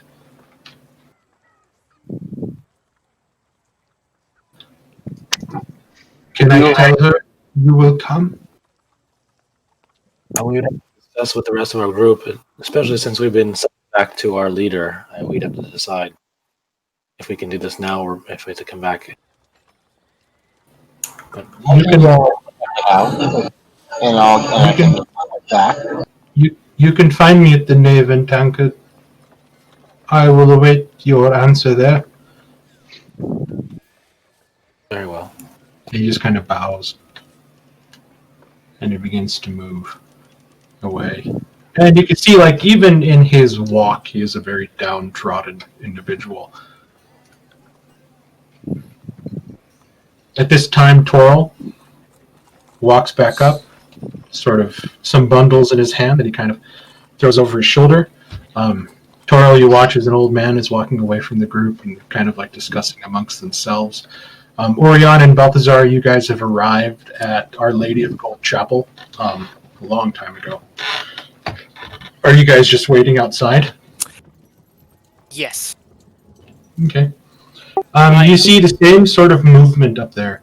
You're seeing what looks to be a bunch of the acolytes moving about. They have baskets in their hand, and you know that they're on their way to 10th Street to begin their sort of food distribution that they always do.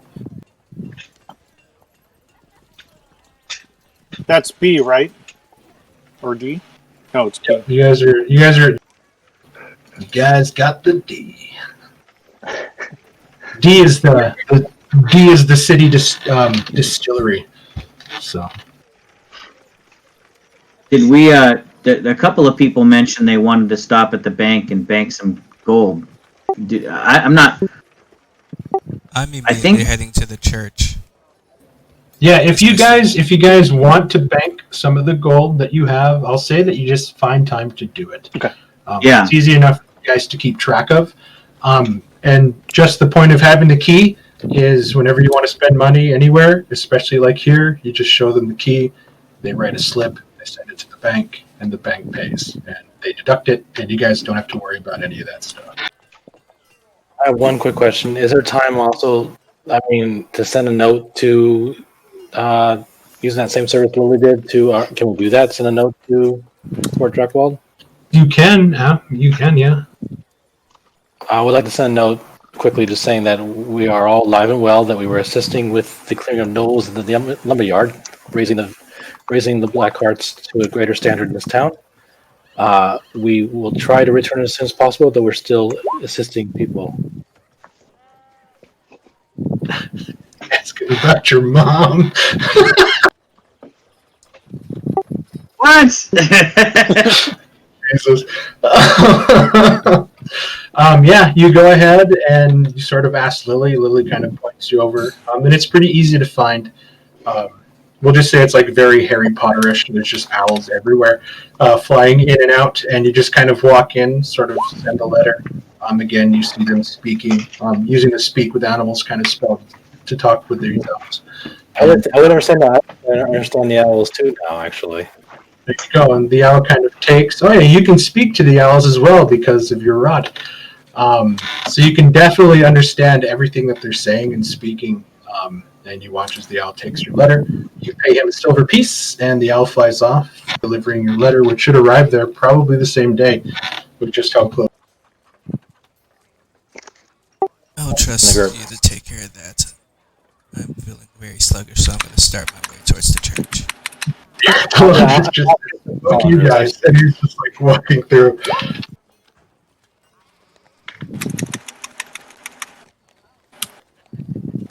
Catch up to Laundress after I do that. I just want to make sure we notify the captain that we're not dead. Oh shoot! What was the guy's name, Mark? The jeweler guy that I made who made my amulet. Where is him? I was suggesting that you probably got to go back to him. How could Tristan. That's his name. His name was Tristan. He's up here.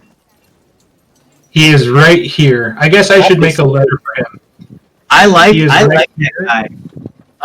At the I'm gonna jeweled go. seat.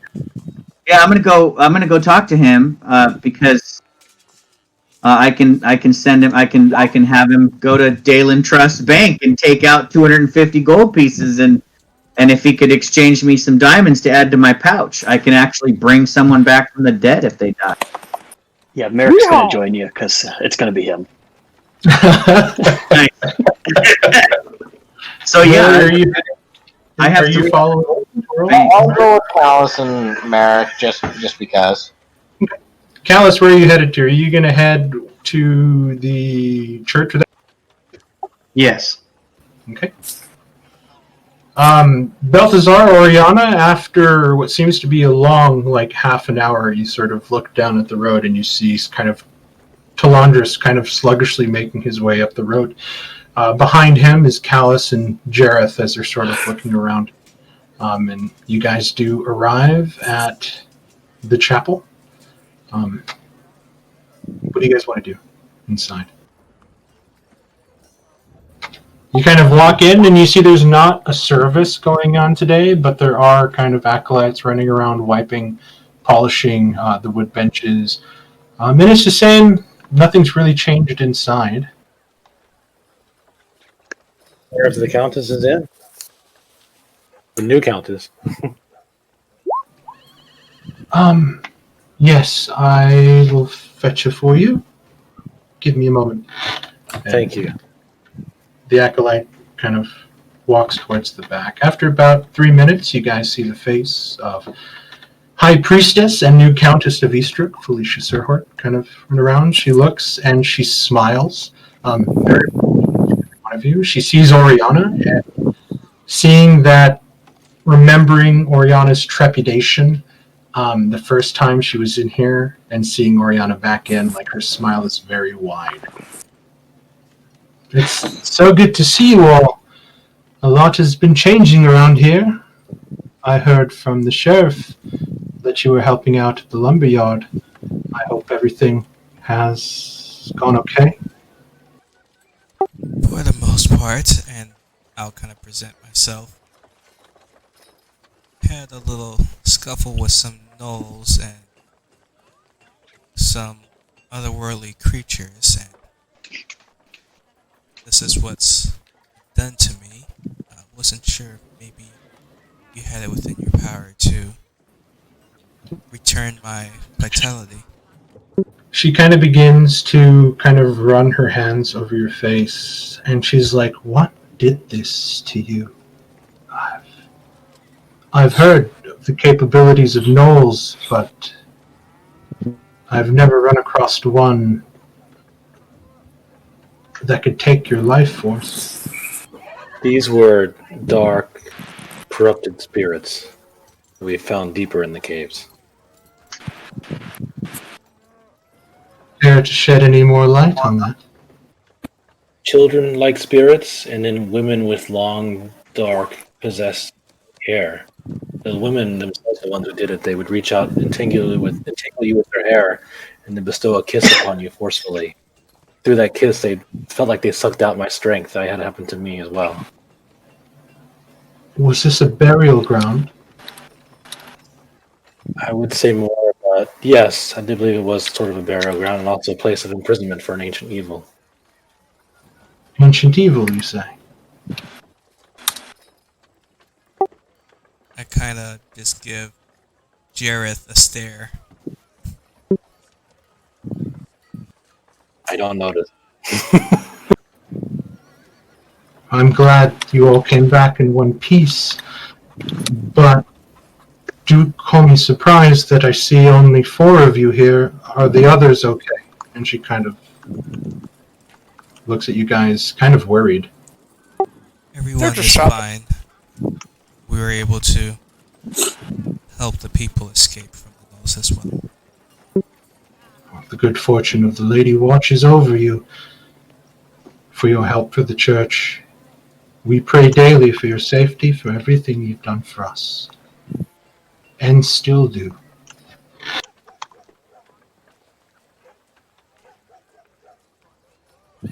What about you, child? She looks to you, Oriana. Are you ready to have that girl talk? And she kind of smiles. Or are you still trepidatious of what we do? I mean,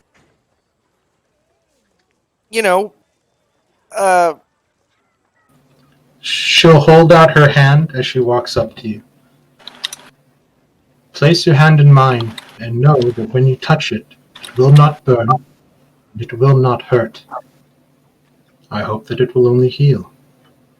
Do you take her hand? I'll take her hand, yeah. And you feel a very comforting touch. It doesn't burn, it doesn't sting, it kind of calms you a little bit. And she smiles, and she lets go.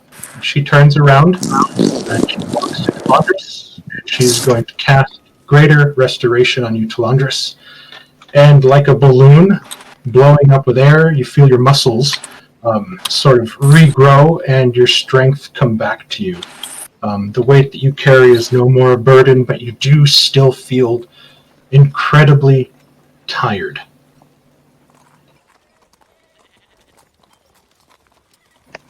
I hope that helps. Seeing the color return to his cheeks, I think is the thing that he appears better. I'll bow to her and say, "Thank you, my lady, for your voice," and I will hand over to her 10 gold to give to the poor. The church welcomes your tithe. I will do the same as I kind of nod, thanking her. She turns to you, Oriana, and she holds her hand out again. Come, let us speak.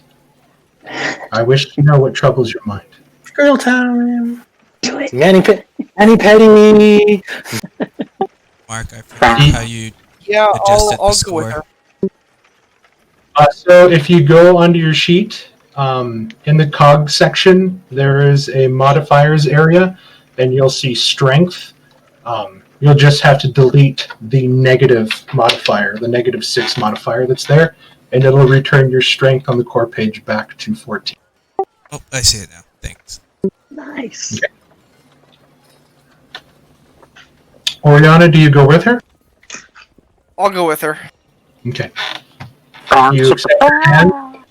You accept her hand. She takes it. She gives it an affirming squeeze.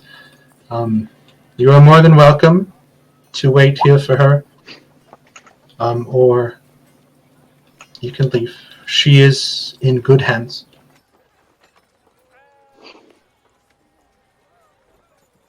And Mark? she begins to take Oriana towards the back. What's up? There was a gnome early on when we first came here that sold spell components. Yes. He was that over is- in this far left section, I believe. Yes. That is the same person that sort of like the memory came back to you, and he's like, I was there. I was there with Jareth, the creepy gnome that said he wanted to make friends with. I want to go talk to him at some point. Okay. So you watch as she leads Oriana towards the back, kind of what you imagine would be like the sort of private quarters, probably where her room is at, to kind of speak with her in private. Toril, Merrick, Callus, and Lily, you guys make your way back into Rosepool Burrow to the familiar sight of the sort of glass ornamented cedar tree in front of the building that marks the Jeweled Cedar jewelry store. You make your way in, you hear the little ka-dink of the bell on the door. You see looking up from kind of grinding on some stones and polishing them is the kind of speckled face of Tristan, and he immediately lights up like a light bulb turning off. Toril, Merrick, my good friend, you brought new people. Shall I make some tea? And he's kind of like wiping the dust off of him and taking the gloves off, and you see that he's making much ado. He's very excited to see you. I am excited to see you as well. Our journey is fraught with adventure, and tea would be a great way to fill you in on what. You know I like a good story, and he kind of rushes off. I'll be right back, and he kind of rushes off to the back, and after a while he starts to bring out some tea. Well, not the hottest, still warm, still tasty, made with all of his love, and he kind of brings it out and sets it onto a table that he kind of pulls out, and he's like, and you, my dashing armored lady, I am Tristan Glenn, owner and proprietor of the Jeweled Cedar, and you are? I am Lily. Pleasure to meet you. A flower, as if I just seen one picked. And he kind of takes your hand and he kisses your gauntlet.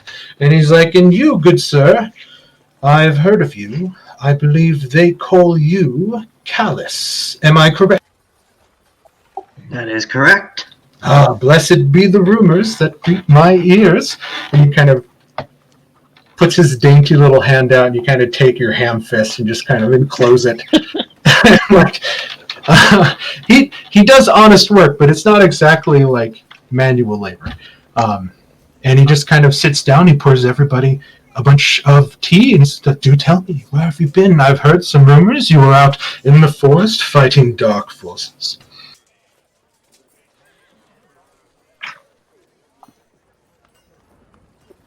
Yeah, we just cleared out a cave full of gnolls. Oh, they were terrifying, my friend. And there were even darker horrors down below. But while we managed to all survive, we found some valuables in the cave. We were fortunate. And of course, I wanted to bring them to you to have you appraise them and tell us their worth and perhaps help us exchange them for monies that we can utilize to strengthen our ability to complete these adventures and allow me to even bring you more stories. And he kind of pouts a little bit, and it's a very exaggerated pouty lip, and he's like, straight to business, I see. And he's like, just kind of, very well, show me these items you wish me to appraise. And he kind of gets up, and he gets over and he grabs his jeweler's kit that he had, what he was using to kind of work on the gems, and he kind of sets it at the table. And he just kind of waits for the different things that you have. So while he's getting his gear ready, I say, business and pleasure can be handled simultaneously with a little skill, and I'd be happy to share stories with him while he. And I would probably start with the Knoll battle, telling him about the Knoll with the 3-headed flail that had magical black necrotic energy emanating from it. And Sucked the life out of our friend. yeah, it was terrifying. You don't even need to make like a performance roll. Like with every single point of the story, you hear, oh my god, and he's kind of like taking it all in, and he's just loving it. So what do you guys need? Well, while we were adventuring, I was remembering how caringly and carefully you crafted Toral's lovely necklace. And after coming across these 2 necklaces, I thought of you first and thought that you might be able to help us take a look at them. So you're handing him the gold chain? I was looking to see which one first. So first, I'll have him look at the pearl necklace. So he takes the pearls, and you notice like the picture, it's like 4 strands of pearls like entwined with one another that form this necklace. And he sort of takes it, and he's like, this is exquisite. Where did you find such a piece? And he's kind of taking his jeweler's sort of scope, and he's kind of in close and sort of looking at everything. You're not just trying to find like cracks or blemishes, and you see that he's just going over to the whole thing, and while you're kind of explaining to him where you found it, he's not really finding anything wrong with it. To be honest, I do not think that I have the money to pay for this. I would almost value this necklace in itself in upwards to 5,000 gold, if maybe more. Oh, wow.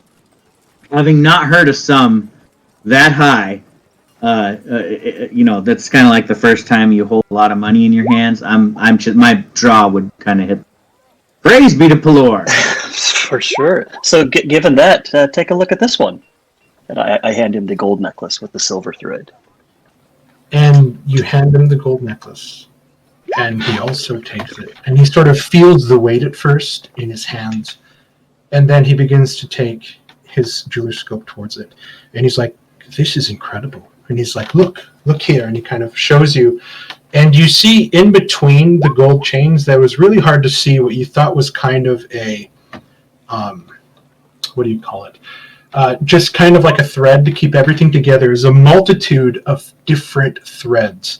You see silver intertwined with what looks to be another sort of lighter silver, and you see that it is platinum interwoven with silver inside this gold chain that sort of gives it its luster. You could buy land with this sort of money.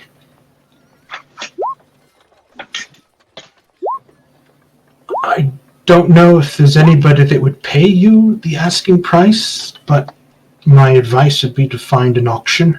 That might be your best way to sell them. Maybe you could. It's very rare help to us find somebody with that. with the money for that. I do have some connections in the city.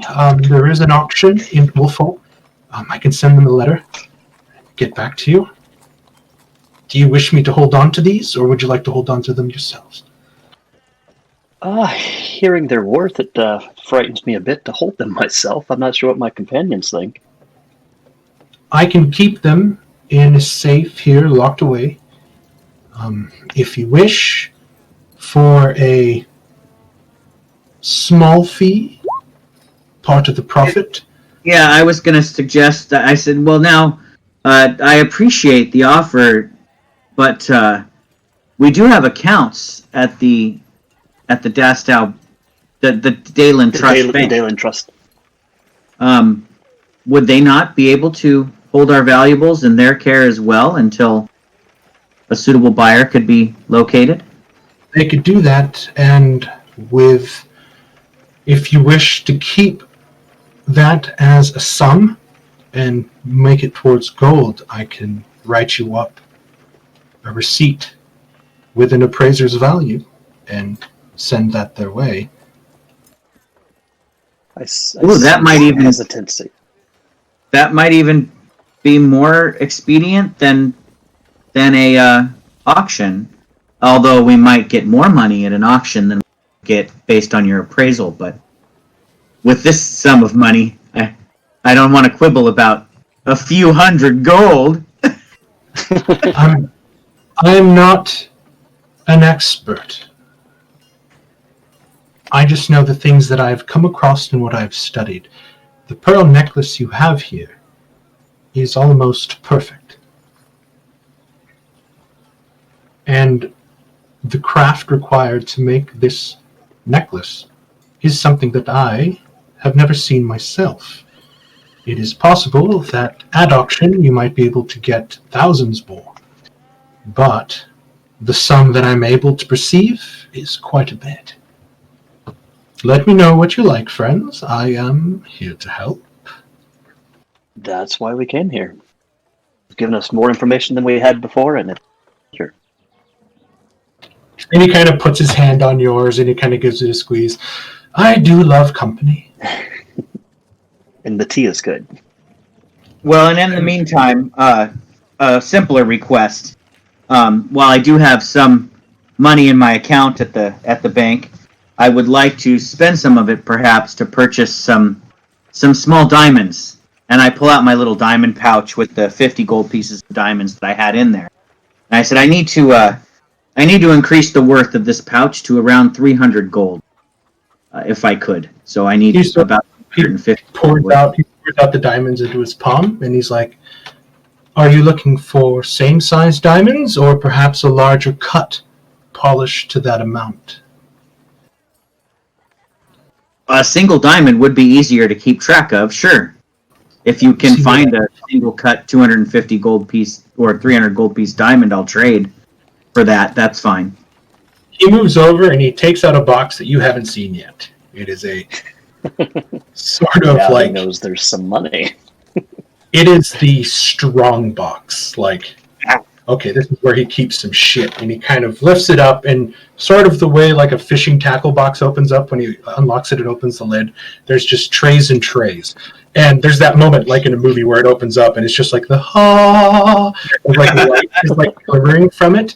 And he's sort of moving through, and he picks up a diamond, probably the size of like a quarter, in round, like all the way across. Wow. And he sort of brings it over. This has a little bit more value. I'd put it right at 300, but for you, 250. Well, friend, you have assured a lifelong customer. And you sort of... I am in awe. I've never seen a gemstone that large before. It is fucking big. Yeah, that's a big diamond. Is it one of those the NFL rings for the football? So yeah, I will write him a slip, out of my bank account for the 250 gold, if that's what he wants to charge me. I could support 50 of that for you, Toril. Just he gives you the diamond and he hands you his eye loop, and you take it and you begin to look, and he kind of points out the different areas that you see and kind of giving you like a small little crash course in what to look for in certain diamonds. You can kind of see like the polish, the cut, and everything that was done to it, and it is beautiful. It's absolutely exquisite, and I'm going to try to remember some of this information that he's telling me, so that if we find gems or jewelry out in the wild, I might be able to appraise them a little bit better, based on what he's sharing with me. So you present your key, and he kind of writes up a slip. He hands you the diamond. He's like, I'll have this sent to the bank. The deduction will be made. And Merrick, you said you were going to give 50 gold to. Yeah, so that Toril doesn't have to spend the whole 250.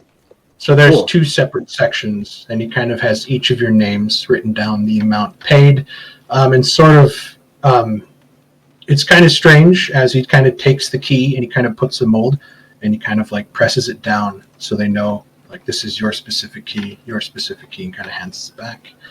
And he kind of rolls it up, and he's like, I'll have this delivered. You don't have to leave now, do you? And he kind of like looks across. Do stay. Tell me some more stories. I mean, we have 2 new friends here I haven't learned much about. I am looking around at his wares. I'm looking. Does he have any like jewelry in the shape of animals, specifically a raven? Right this way. And he kind of takes you to a small curio cabinet in the corner.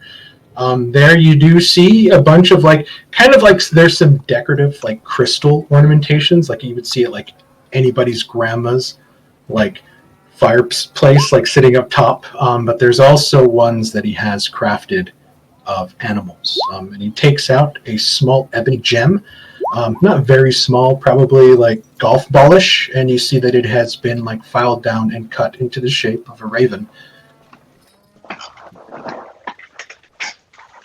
Ooh. That's very pretty. How much? This ebony stone cut in this way, 75 gold if you'll take it.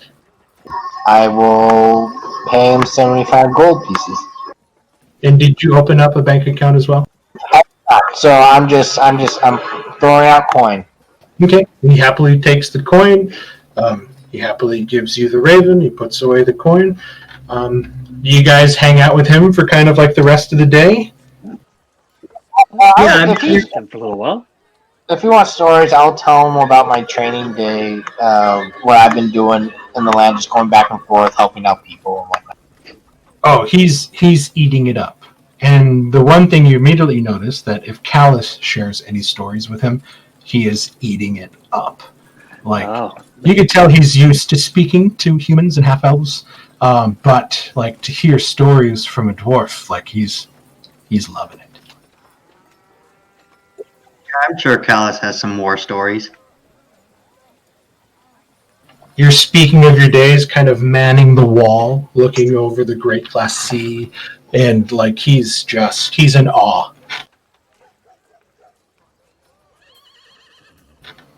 Okay, so while you guys are spending kind of like some of the afternoon telling stories, eating like small tea sandwiches, drinking tea with Tristan, Balthazar begins to head towards Wire Springs to speak of him of some spell components.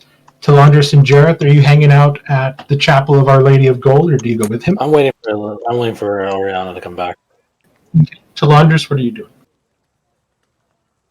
I was also waiting for her to return before we just up and left. Okay, so you guys just kind of take your seats in one of the pews and just kind of close your eyes and just sort of relax and take in the ambiance inside. It's very quiet. There's a smell of burning incense that's very relaxing. And it's kind of nice after spending the night sleeping next to a bunch of dead bodies at the bottom of a chute. This is definitely a step up from that, and you guys are kind of loving the sort of repose from everything else. Oriana, you are taken into the back, being led by Felicia Surhart. She sort of winds down the hallway, moves off to the right, takes a left, and she opens one of the larger doors, and you see that you are now in her personal quarters inside the Chapel of Our Lady of Gold.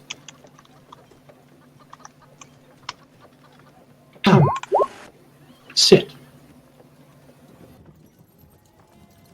I'll take a seat.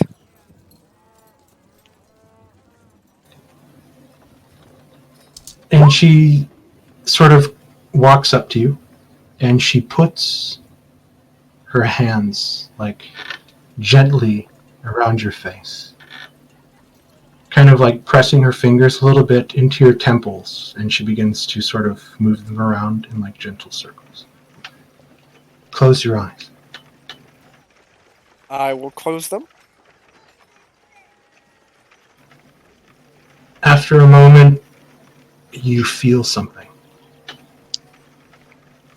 It's her lips pressed against yours. And then she parts, and you open your eyes, and you look at her face. Her eyes are deep black voids as she's looking into your face. Tell me what you've seen,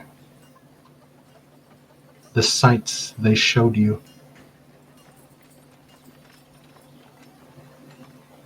And she kind of caresses your face.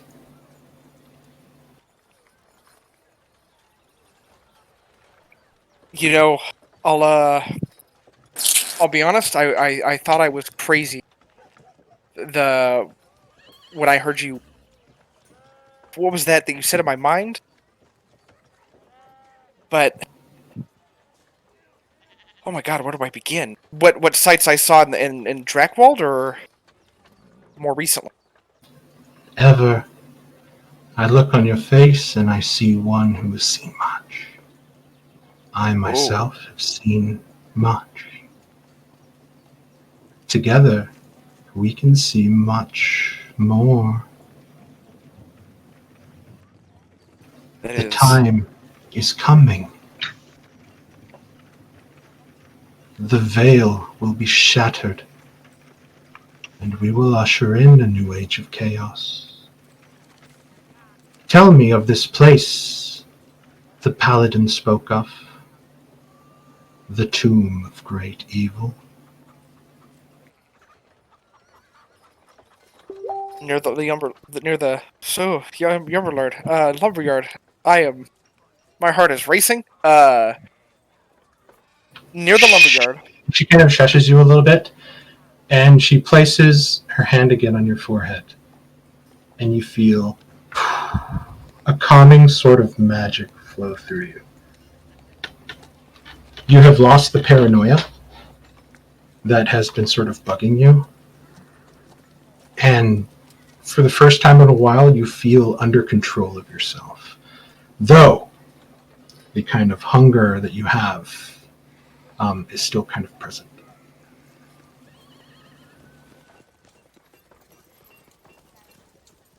That is a nice change of pace.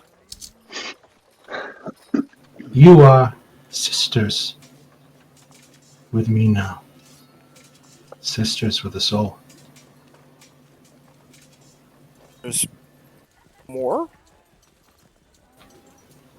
There is more. Here, or?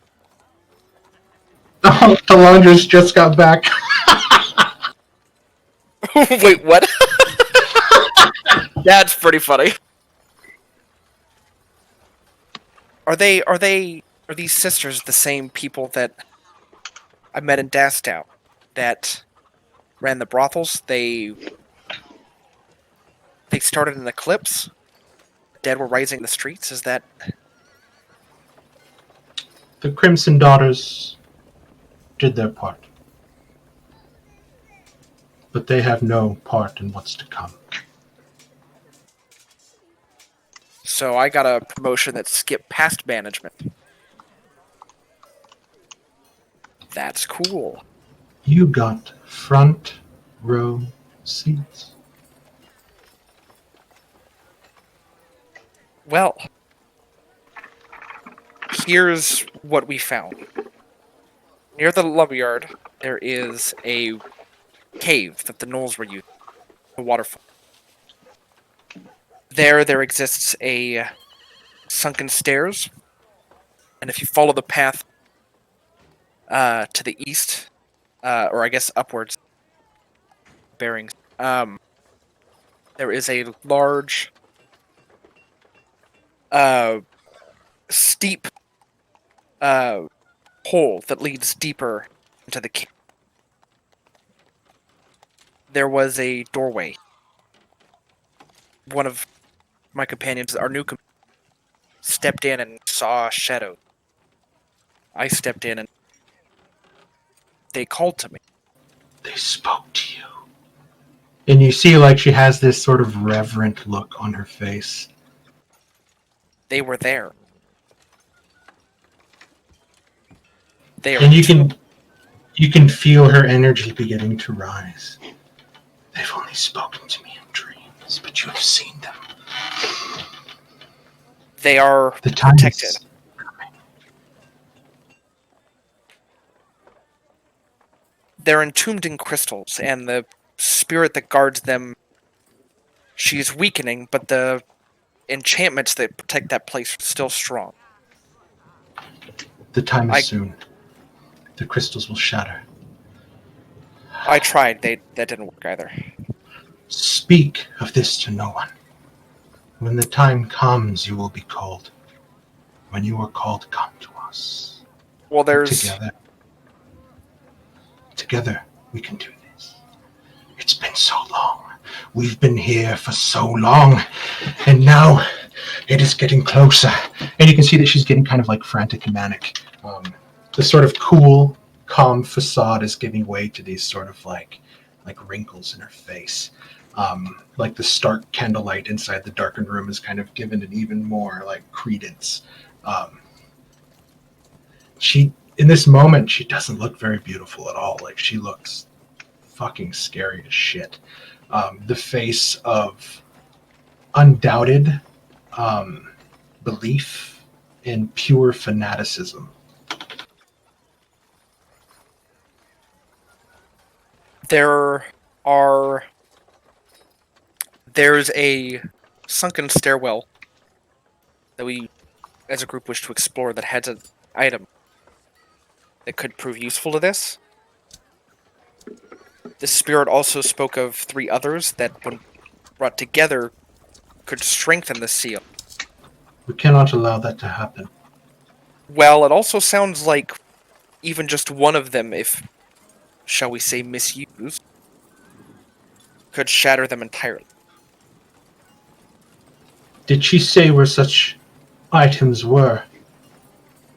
We know where one is, and it's where another one of my compatriots hails from, in Haran, I think. Haran?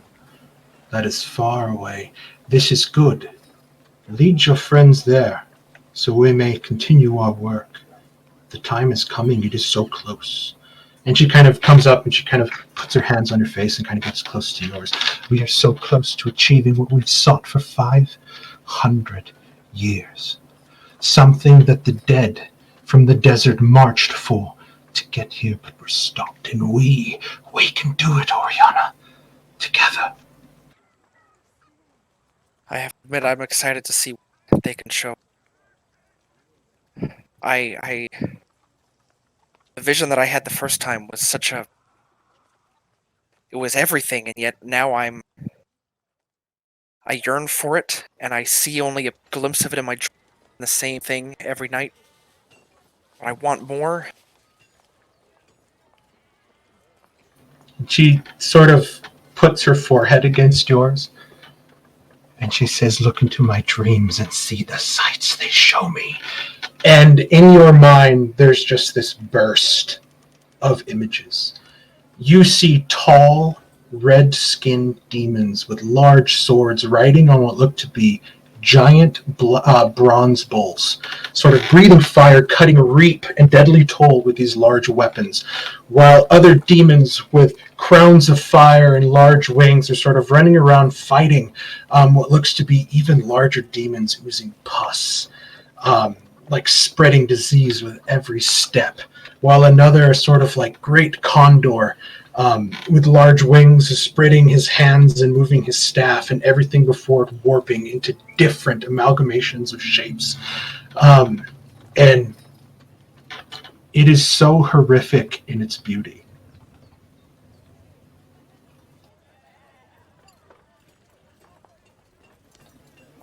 Take them.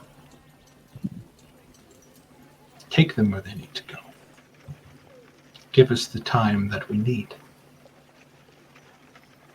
I will. And together we will show them such things. I'll do my The best. sights they will see. And that is an exciting prospect. Wow. Yeah, this has been enlightening. Speak of this to no one, Oriana.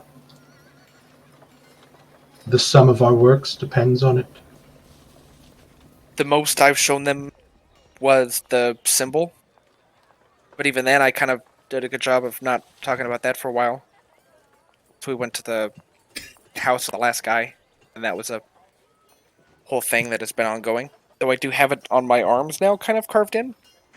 You see, as she sort of like takes her robes and she kind of parts the middle, like sitting at the cleavage that she always has covered is the circle with the 3 dots in between. Sort of looks like branded. It That's grows. dedication. Rosen. Well, I'm gonna. I think this has been great. I think I should go. We will watch over you in your time here. Go in peace, Oriana. I mean, I guess for now, yeah. And then I'll walk out. She leads you back to the main chapel. You guys watch as kind of Oriana walks out with Jareth, and or she walks out with Felicia Serhart, and she's just kind of standing there. She kind of gives you a hug, Oriana, and kind of sends you on your way, and kind of she waves. Thank you again for all that you've done for us. Thank you for what you've done for us. Yeah. Anytime, friend Talandris. Anytime, friend Jareth. Peace be with you, and the fortunes of Joaquin follow your steps. And she just kind of watches you guys leave.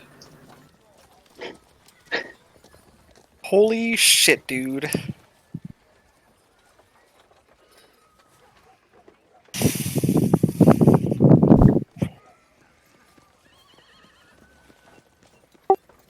As we're So basically, Oriana, your sanity has been restored. You have lost the paranoia that attuning to the orb gave you, but you still have that other thing. I still have a lot of other things. I thought I lost the paranoia when I solved the puzzle. I know I solved the puzzle the first time. You said you lost the paranoia then. I did? Yeah. All the you said the paranoia went away. Okay. You still have the other thing. No, that's fine. I wasn't Yeah. trying to get rid of the other thing. I was just letting you know that I already lost the paranoia. Why is the other thing? It's making you crazy.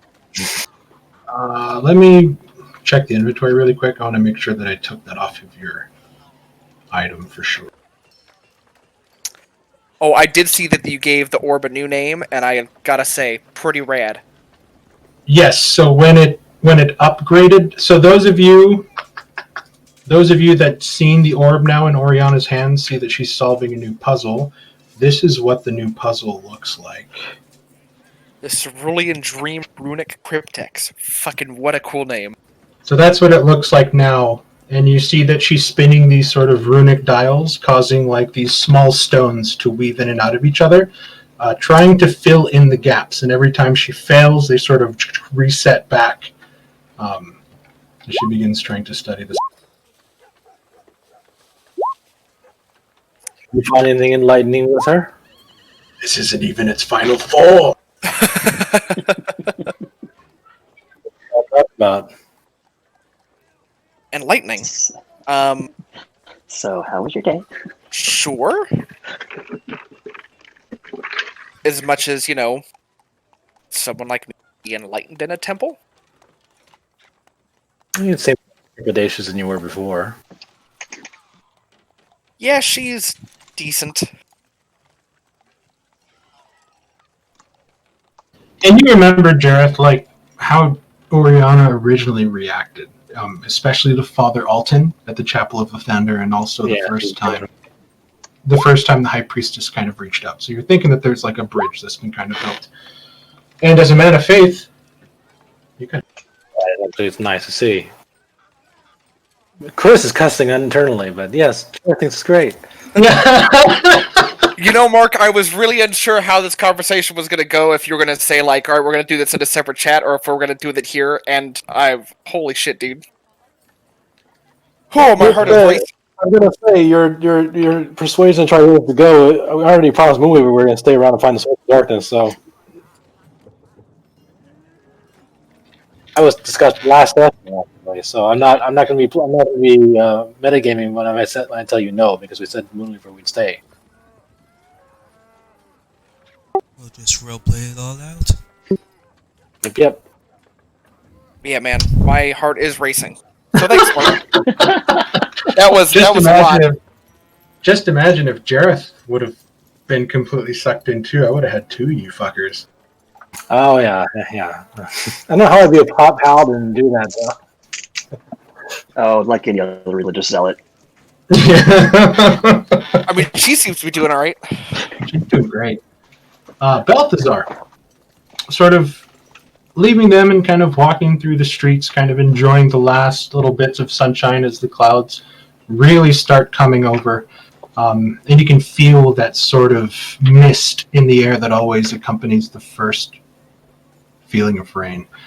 You turn and you immediately head back to Frond Wirespren's small little stone cottage. You open the small door, the one that you kind of giggled at first, watching Jareth having to like bend over to kind of get in the first time, his face stuck in the hanging roots. And you see the same sort of pale-skinned, bug-eyed gnome that doesn't look like he likes sunlight very much, kind of sitting with a mortar and pestle, kind of grinding stuff, and at the sound of the door closing as you enter, he looks up. Friend Balthazar, you've returned!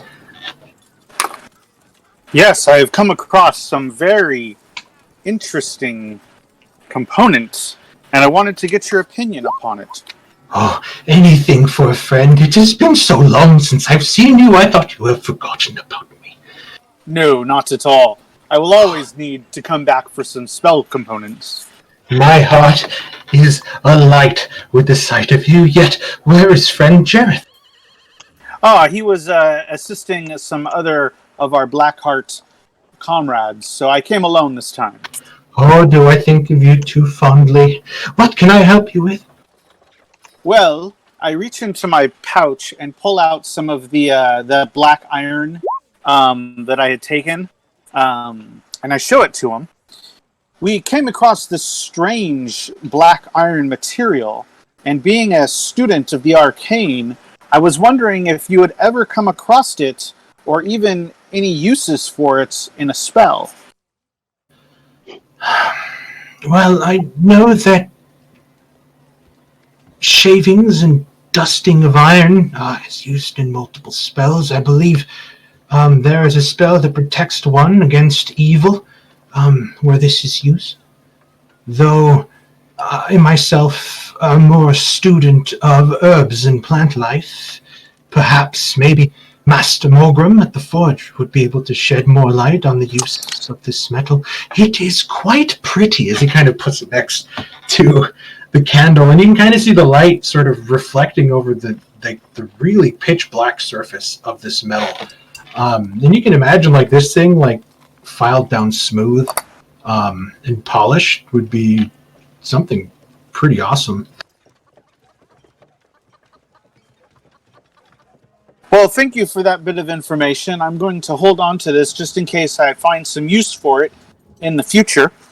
I have another friend, Oriana, who was going to be looking for some components in her alchemy to possibly put together a potion of water breathing. Do you have anything that could assist with that?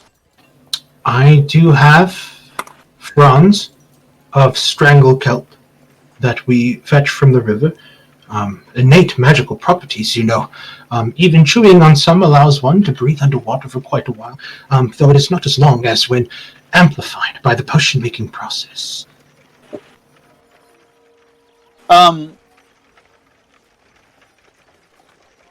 Out of character, I didn't directly ask Oriana because she was whisked away.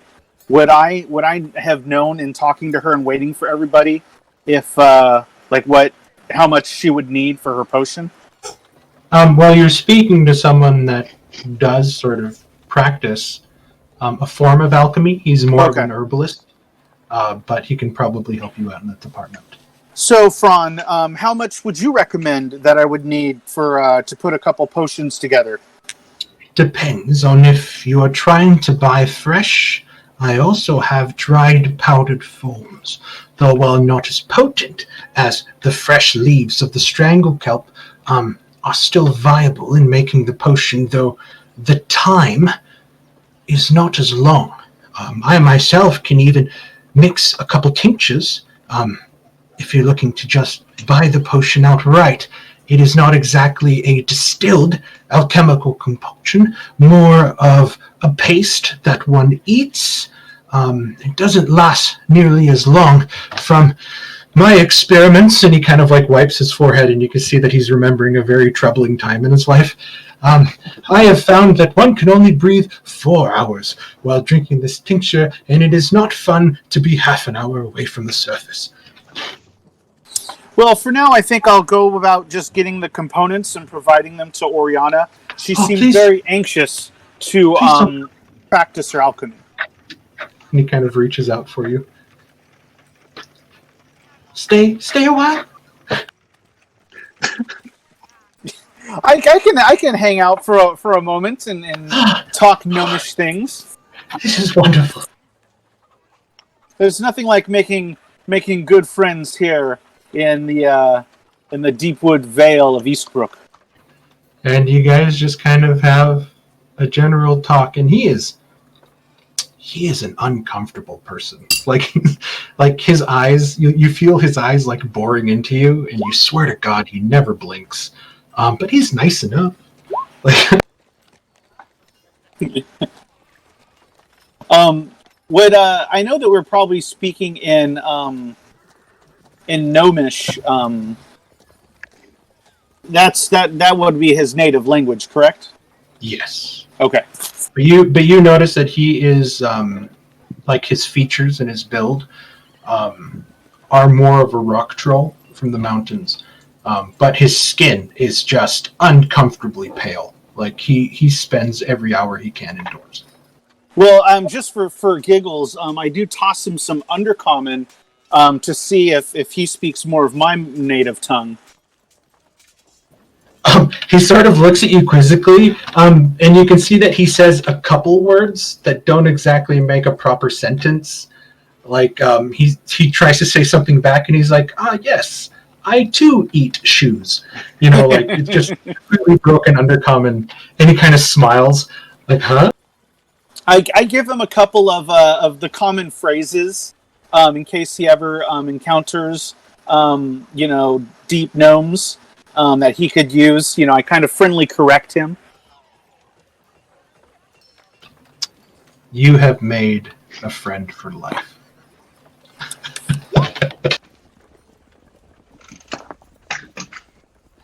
where the privy is.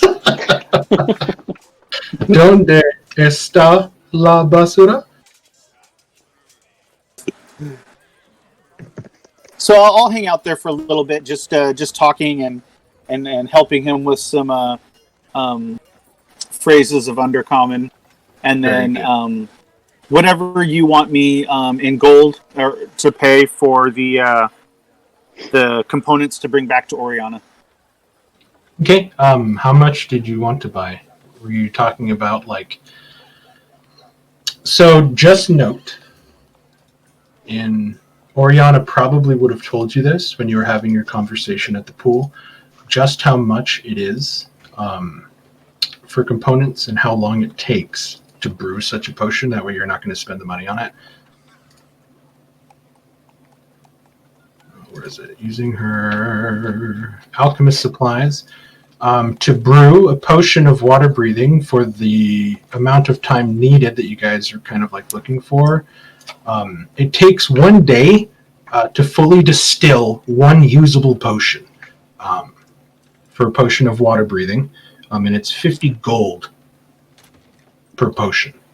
So you need 50 gold worth of components to be able to brew that potion. With the help of somebody else, she might be able to craft more within that time.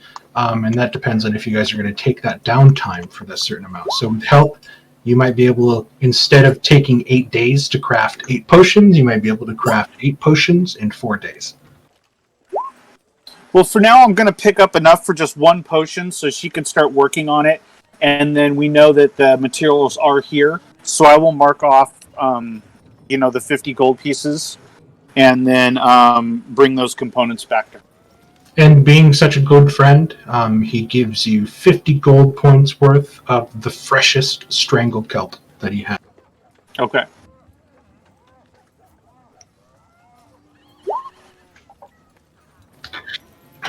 You guys can meet up. I'll just say that you guys sort of spoke to one another, and you guys know where you want to meet up. You all sort of congregate together, deciding on really where you guys want to go from here. To be honest, even though we have all these tasks set before us, we are enrolled in a mercenary group. We should check in with the commander, since we are days overdue, and let him I second. everything. We also haven't followed up with checking in on the guy who lost all his belongings at the gambling hall, if we wanted to ask what that favor might be. Have the favor on the way out, if you want. Yeah, I do agree with Talandris that we'll probably check in with Drockwald, since we're overdue. Yeah, I warned him that when we were live and we would come soon. So Also, if Lily and Merrick wish to continue adventuring with us, they should be officially marked in as Blackheart. Agreed. Yep, agreed. Do you wish to continue adventuring with us, Lily and Merrick, as part of the Blackheart? Okay, Merrick. I thought you all were already Blackhearts. I don't know if I actually ever joined in. Merrick met the captain. He wasn't there when we left. Yeah, We get to do an initiation when we got back to the fort. yeah, technically Merrick is kind of an honorary member, the same as Lily. Have not had my turn with the paddle. You know what that means? Party! It's his turn in the barrel. And hazing. Yes, there has to be some hazing involved. So, if you guys want, we can go find out what that favor was for the potion merchant. See if it's something we can take care of. On the off quick chance before it's something simple and on heading the out. way. Yeah. Yeah, so as of right now, it's probably about 6 o'clock. It is starting to sprinkle outside.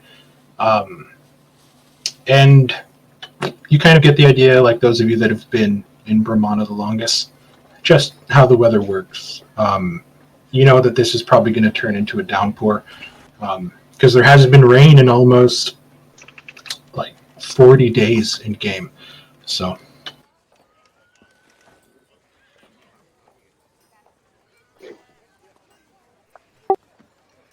We should probably Move do on before kind of place to stay. we're traveling. With the favor. okay, so where would you guys want to go? Are you guys going to spend the night here, leave in the morning? Are you guys going to the Knave and Tankard? Are you guys going to the Ruby Dragon? Or are you guys going to the Fool's Rest? I think we'll go to the Knave and Tinker to talk about the favor, and then we can probably find a place to stay after we know what the favor is. And travel Well, I in the know- morning.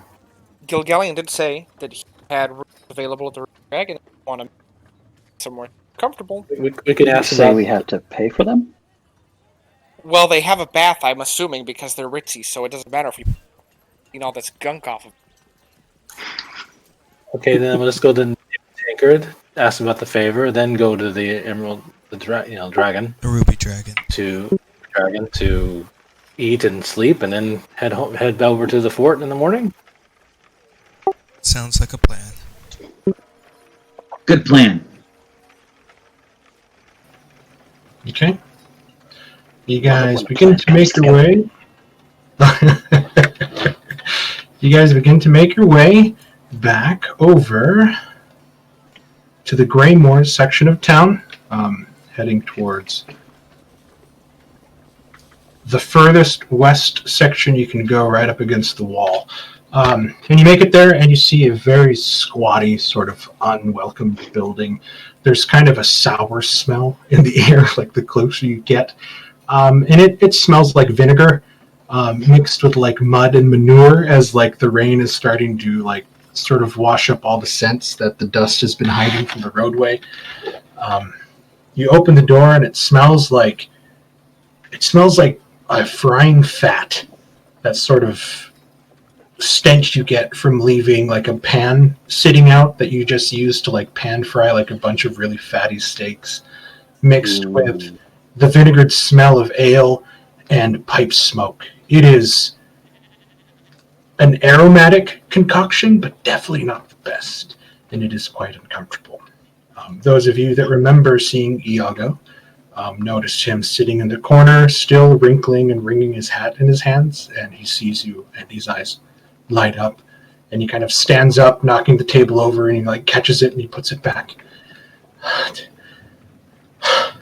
Iago, is good to see you. Does this mean you will help me? We were going to inquire what the favor is, but we do have to report to our commander. He looks over to the barkeep. Mr. Keats, is it okay if I take them down? The Lady Nicasia asked for them.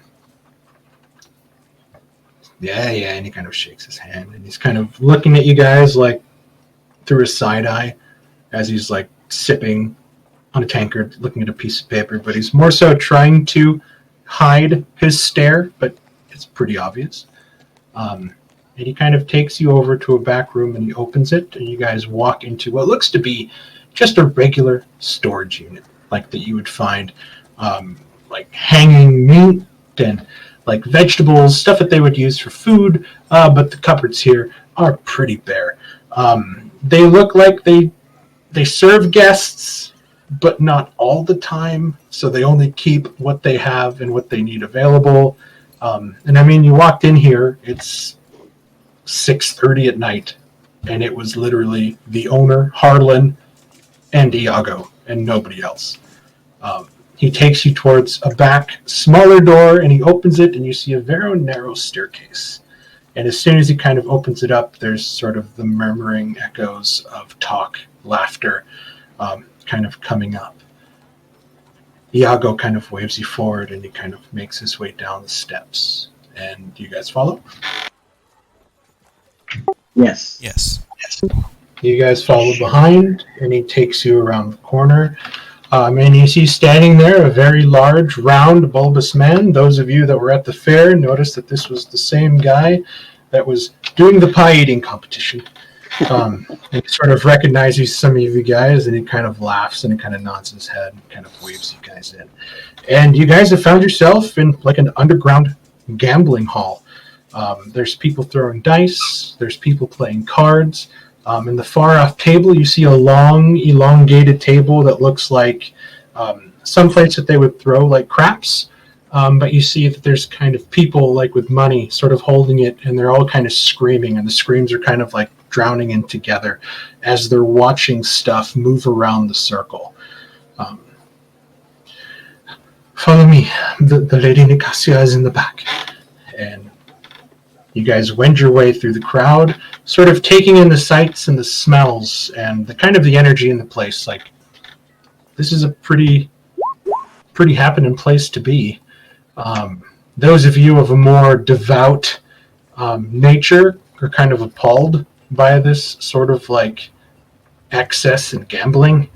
But some of you are like, fuck yeah, this looks fun as shit. And he takes you to a back corner, and there you see sitting at a table with her sort of nice riding boots placed up onto the table, a glass of wine in her hand, and a long sort of one of those like Corella DeVille cigarette holders in her hands as she's kind of smoking, and you see that she's like one of her eyes is covered in an eye patch, and she's wearing multiple chains. And she sees you all arrive in tow with Iago, and she gives you a very wry smile. This is Nicasia Tomasia. Where is she at? Too many handouts. Oh, Nicasia Aldana Tomasia is Iago's name. Oh, I know the pictures of a pipe, but I wanted the cigarette thing. And I couldn't find a good picture of one. So there you go. She's like Corella DeVille with the long cigarette thing. To be completely honest, Iago, I didn't think you'd have the balls to try to get them to come down here, but I thank you nonetheless. Please, sit. Care for a drink? This place could use some light. It's a bit Right. dark down here. You don't need too much light to take and win money, my friend. To do so without cheating, Well, I'll say a prayer for you. that is just a baseless accusation. We run a good establishment. We have good rapport with the people. As you can see, everyone comes here, and you begin to look around the crowd, and you see that there are working class individuals, people here spending money that probably shouldn't be spending their money on gambling, and also some other kind of like well-dressed nobles that you would probably see walking around Rosepool Borough. Everybody seems to be here. Everybody seems to be gambling and drinking and kind of having a good time. Probably like to cut to the chase. What happened? Why did Iago lose all his money, and what do you need us to do to get it back for him? Well, he lost his money because he just can't stop himself when he's losing. What was that you kept saying over and over, Iago? Just one more time, please. I beg you. And, of course, the customer is always right. I wasn't going to stop him. And before you know it, he was down to his britches and trying to beg to get his things back that he lost. And she looks to you, Toril, fair and square.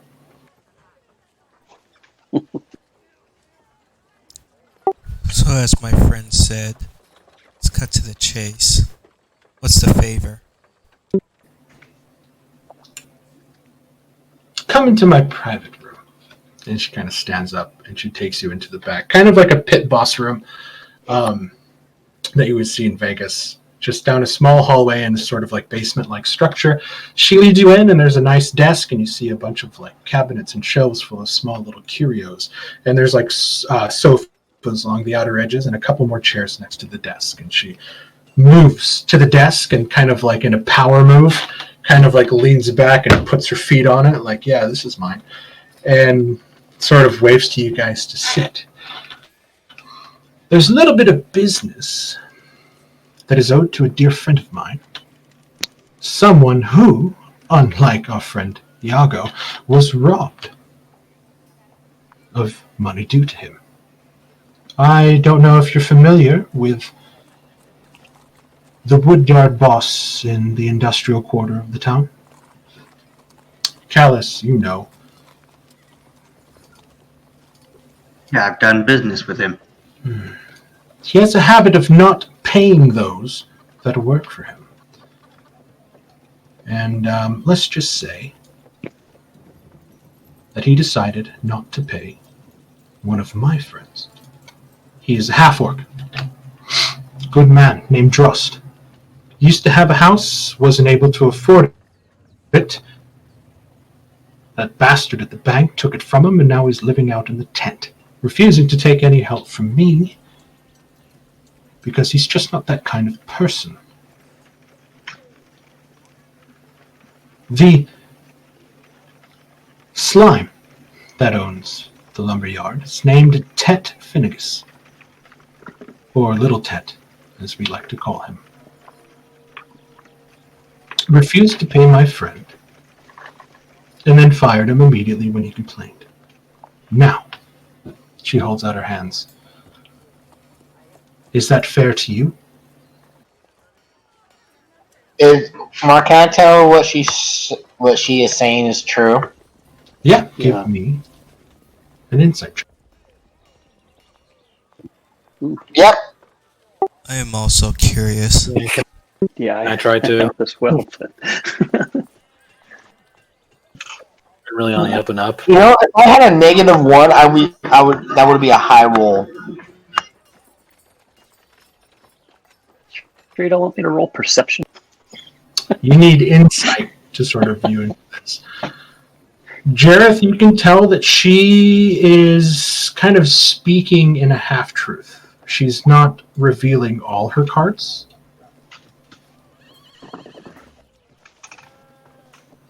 Talandris, Merrick, and Lily, you're like, okay, this kind of makes sense. Sounds legit.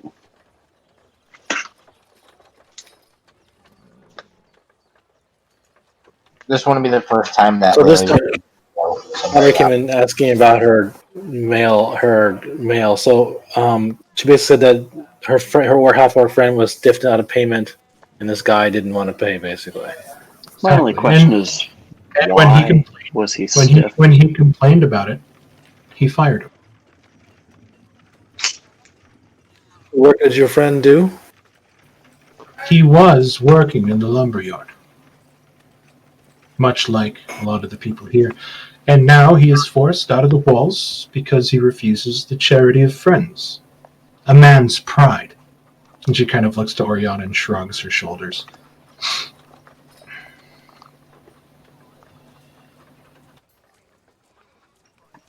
Can we speak to him? You can. Just ask for Drost on 10th Street. He can tell you his plight, which I assure you is the same story that I've just told you.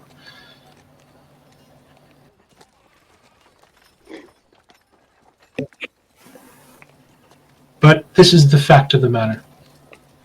Yes, it is wrong to use Iago's rightfully taken goods against him, but if it secures the help of people such as yourself, then I feel it is worth it. I am proposing, should you wish to take on the job, to break into his manor house and take the money back.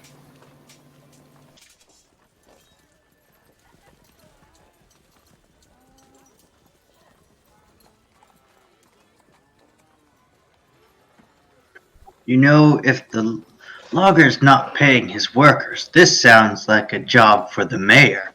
And I just heard that you recently elected one. We may be anything, but I definitely am not a burglar. If this is a problem of not being paid due wages are due, then that definitely is something that your magistrate or people should handle, not really for us to do. We're not thieves. You kind of look back and you see Iago just sort of like deflate. And he's like, oh, God. I am sorry, Iago, but it's not in my tenets to go around sneaking through back alleys and stealing. It's not something I can do. If you wish to speak to Drost, you can find him in 10th Street. If you do not wish to help at all, then I cannot hold that against you. Iago, as I said, more than willing to sell your equipment back. But the price is 300 gold. A bargain. And he's like, where am I going to find such money? And he just kind of deflates. If that is our business concluded, I will invite you to stay, enjoy the casino a little bit. Not concluded First just round yet. You said 300 gold? Yes. Taladris, It was a bargain. Taladris, as you speak up, like a hopeful puppy, kind of giving you that treat look, is Iago, like eyes glistening, like he's looking at you like you're his savior. Talandris, you have to be strong and firm. Else he won't learn anything. Again. He'll learn. If you were to receive 300 gold, can you also ensure he does not gamble in here anymore? Done and done.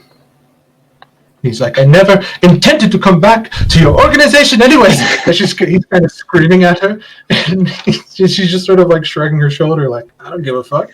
Like, and she's, she's kind of like her own little like crime boss, like comfortable in kind of like her own little world.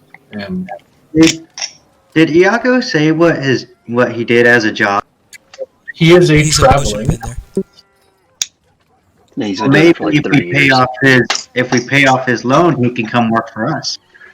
Maybe he's got some potions of water breathing. And if he wants to do potion making, he can make it for the black hearts. Anything to get me away from this godforsaken town and the people who wish to take my thing. That does sound like a good idea, and I'll pull out 3 platinum. Do we have a deal then? Well, no, because that is only 30 gold. I don't know what kind of math you're trying to do. Sorry, That's not the I same was as off. mine. Is this a joke to you? And she kind of looks to you as you kind of hand her that. Please forgive him. He had his life sucked away by an evil ghost demon just recently. You didn't make that mistake in the Tuesday game, did you, Doug, when you said you were going to pay for the rest of her sword? Did you have that money? Did. No. Yeah, because a platinum piece is only 10 gold. So It's all base 10. you need 30 platinum. No, I didn't. As a warlock, I hadn't had anything to spend stuff on. Well, you bought 300 gold in diamonds and a silver dagger. That was like 450 gold. So we'll look at it later. But yes, so you hand over 3 platinum, and she's like, "That's not even close to the amount we're talking." I turned to Iago and I said, if we were to offer you a new start with a great company in a fort, and you will do your work there, what do you need as a bare minimum to start? I don't know if you need your cart or your horse, because we can take you with us and guard you as we take you. So what do you need specifically just to get back on your feet to make potions? It's the personal items that I want back, that she will not give me. That is the price of the 300 gold. A wagon and horses.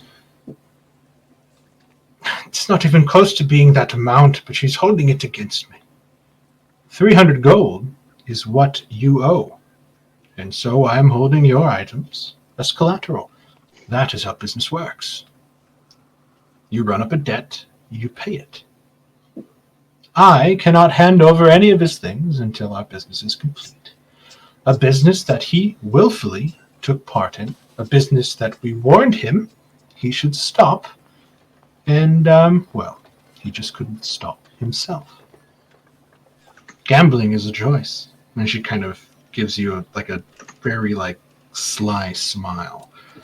And you can kind of see that she's kind of a slimy person, but she knows her way around a business discussion. I can give you 250 gold. Is there any way we can make that work? 250 plus his 3 platinum is getting us closer. I'll slide another 2 platinum across the table. I'll pull out 2 platinum. I think we have ourselves a deal. Congratulations, Iago. Your new friends have gotten you out of debt. Okay, well, I give her my key imprint because I have 270 in the bank. I don't have it with me. I do not deal with the thieves at the bank. I require solid coin in my hand, if you please.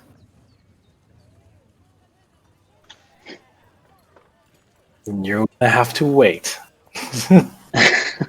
Go Then get it. Iago must wait for his things. I do look forward to our next chat. Are you open in the morning? We can probably get you on the way out. If it's coin you're willing to give, I'm open all the time. And she kind of looks you up and down. A coin will be all you receive from me, but yes, I'll bring it to you in the morning. Toril is always happy to spread the light of the Lord. I am also always open. I do like accents. Yeah, Show you a thing or two we do in the South, but I do like the light on, as it were. Iago, I would ask that you come with us to the Ruby Dragon for tonight, and we can come by in the morning, and then you can come with us to Fort Dracula. For death. Iago can do this. You always Would you refer to care- yourself in third person. Is Iago the one that smells like rotten beef and cheese, or is the building? It's the building. Okay. He smells good. He's kind of picking up the aroma sitting inside the room, but he's for what he is, he's very well kept. He really takes care of his things, and you can tell that not having his personal possessions on top of the things that he kind of had is just fucking killing him. And he's like, I do apologize. Just in business, I would have to sell myself. Come, Iago's goods. Things like this, and Nicasia is like, yes, Iago's goods. I have them. Please leave. And she kind of points to you, Toril. If you'd like to show me these things you do in the South, you are more than welcome to stay. Looks like I have a room for the night, gents. Alrighty. Cast some protection. Watch your purse. And cast some protection. I most of my valuables in the bank, so. Oh, but I do have that. Never mind. Yeah, the diamond you just bought. If there's anything you'd like for me to hold for you, Toril, overnight, I'm more than happy to do so. Okay, you guys begin to kind of. I bring Iago with us. I'm going to decline her offer. Maybe another time. But I do need to spend the night with my companions here and make sure we have our plan in place for the morning. And I mean, it is a tough choice for you as you're looking at this woman and you're like, God, she's smoking. She's got an eye patch. This could be some weird shit, And you're like, Right. Okay. Business. And you're like thinking priorities. She's also begging for conversion. If I could show her the light of Pelor, she might just be willing to. You just want to show her the firmness of your. Show her the firmness of your conviction. Let But us lead the way. I'm gonna have to pass for now. I don't think I can properly proselytize. Go door to door and preach about. Proselytize, yeah. That's right. Yeah. Everyone they're calling it these days. So I'm gonna go home. Okay. You guys begin But to I'll file out. return. You guys are going to stay and try to gamble. You guys are going to leave. What's the circle that everybody's surrounding? You said that do you see people by a circle with bags of coin and they're yelling? You see that they're not. They have the bags of coin, but it's on. It's just their coin pouches, and you see that they have slips of money, and or not slips of paper in their hand, and they're sort of waving and screaming. As you guys begin to file out of her office, you kind of Nicasia kind of blows you a kiss, Twirl, and you guys kind of make your way out. And she kind of stays in her office. Lily, curious, you walk over to the left, and you see that it is a long sort of table in the shape of like the Rome Circus Maximus, and you see that they are actually racing turtles around this loop. And these people are fucking screaming with betting slips in their hands as these turtles are just slowly making their way around in what looks to be the slowest yet most exciting race you have ever seen in your life. So I have to ask, are they turtles or tortoises? Because tortoises are probably the size of that table. These are just small little river turtles that have been kind of trained to go around in circles in this table. Please, what are their names? Donatello, Michelangelo. Like you walk up, and you probably won't get an answer until the race is done, and you're estimating the distance and kind of how they're moving. And that's probably going to be in another 5 minutes if you want to wait. They don't have an odds chart over the table. They don't. They just have red, blue, green, yellow, and you see on the turtle is a splotch, like a little dot of paint that they put on the shell. who's in the lead? Currently in the lead is yellow. Wow. Okay, I was just curious. That has really got my attention, to be quite honest. But Lily, not just the race, but like the atmosphere around the table. Everybody's just fucking screaming and like drinking and just yelling like "Go, go, go!" And it's like watching people doing like a two-legged race, and you just kind of get caught into it and you start cheering really loud. And like you really kind of get pulled into it, and like your group mates kind of have to like grab you by the shoulder and pull you back. Like, we gotta go. I'll go away from all this. yeah, I'm gonna go. Lily is not her sister, so she will not gamble. But it's pretty fun. I'm hard pressed to. Yeah, I figured that would. I carry around a dice set. Just saying. You watch them. You watch, and they're playing. Masked Chance, and you see people are throwing the dice. The game where you have to roll where you have to roll to equal 7 or 12, something that you were very good at, something that you play a lot. You see them sort of playing those at a couple tables, and there's a bunch of other like more subdued tables playing cards, and you kind of see them give like angry glares over at the fucking turtle race table. Shut the fuck up, man! I'm trying to concentrate. And it's a really strange atmosphere, but it looks like you could probably spend a lot of time here just having fun. As we're leaving, I would like to check my coin purse and make sure it's there, and make sure nothing happened. All of you have been robbed. All of you have your coin purses. Do we see a pirate in there goes by the name of Scurv? No. This is way too far inland for a pirate named Scurv. You do see a rich poorly, though. Oh, that's right, Rich Poorly. I forgot about him. And after a while, you guys begin to leave as you start to go up the stairs back into the Knave and Tankard, into that awful, like, closed-down burger place smell. Iago is just, thank you so much. Thank you, my friends. Thank you. Like, and he won't stop. But, like, he is so fucking grateful that you guys took the time to, like, actually help him out from his plight, even though he knows. And you could tell just by the embarrassment when he first talked to you about it. Like, and you guys handled that pretty awesome. So, for the peaceful resolution of helping out Iago, offering him a job, everybody gets 350 experience points. Earlier, Oriana, for your speech and talking to with Felicia Searhart, give yourself a point of inspiration and 75 bonus XP. Toril, if you do not have point of inspiration, for the hard choice of not sleeping with Nicasia Aldana, you get a point of inspiration. Which I know is a very hard thing for your character not to do. I do have a point of inspiration, but Give yourself 75 bonus XP. thank you. Okay. So that was 350. 350 for the peaceful resolution of getting Iago his stuff back. And then 75 bonus. I will say that if you guys chose to do the the heist of the lumber manager's house, that would have been super fun.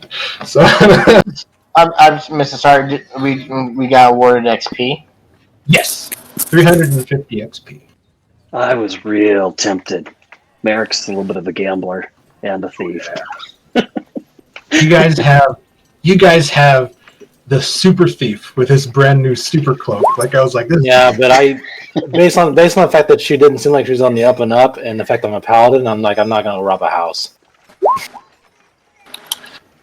Jareth does not condone this behavior. Yeah, Callus isn't going to. It's not just that, because she doesn't. Based on my inside, she doesn't seem like she was talking fully truthfully, so I can't be honest that the guy's really that bad. She seemed legit to me. Jareth picked up on the fact that why would you need to take all of his money when he just owes this one half work his payment? And that was the key to that. But yeah, you guys make your way through the town now. It's starting to rain. Pulling up your hoods, you guys watch as Merrick just naturally disappears with his 21 passive stealth with the hood up. Where did Merrick go? Oh, we got to go back to the gambling hall. And he's like, no, I'm here. And you guys begin to make your way towards the Ruby Dragon, correct? Yes. Correct. Yes. Yeah, I had to give you guys like 11 sessions worth of bonus XP. So that's why your shit was so high when you logged in compared to what it was before. I don't remember what it was before. Yeah, You, Merrick, were sitting at 11,3 something. Mm. And now you're all the way up there at 12,175. Oriana was at 11,899. And she went up to 12 something, and now she's at over 13,000. So, and that's just because Did of all. Balthazar get extra? Yes. Did Balthazar get extra? Okay. Yes, because Balthazar had the 2 sessions, I believe, before you officially joined. Okay. Then we got all that good stuff. So you guys are super close. Super, super close. Cool. You guys make it into the Ruby Dragon.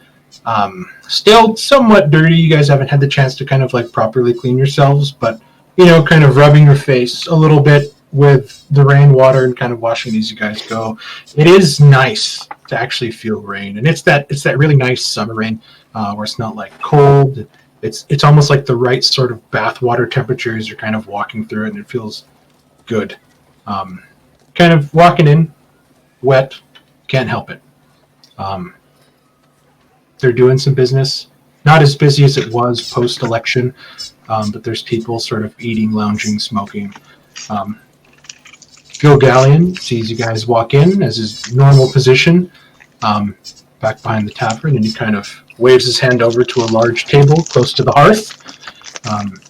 You guys go in and take your seats. One of the waitresses comes up. Can I get you any food? Perhaps some pitchers of ale?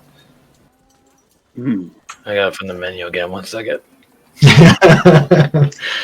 We got a fresh load of salmon in earlier this morning from the river. It's kind of on special. I'll buy a salmon for myself, and also I'll pay for Iago as well. Aww.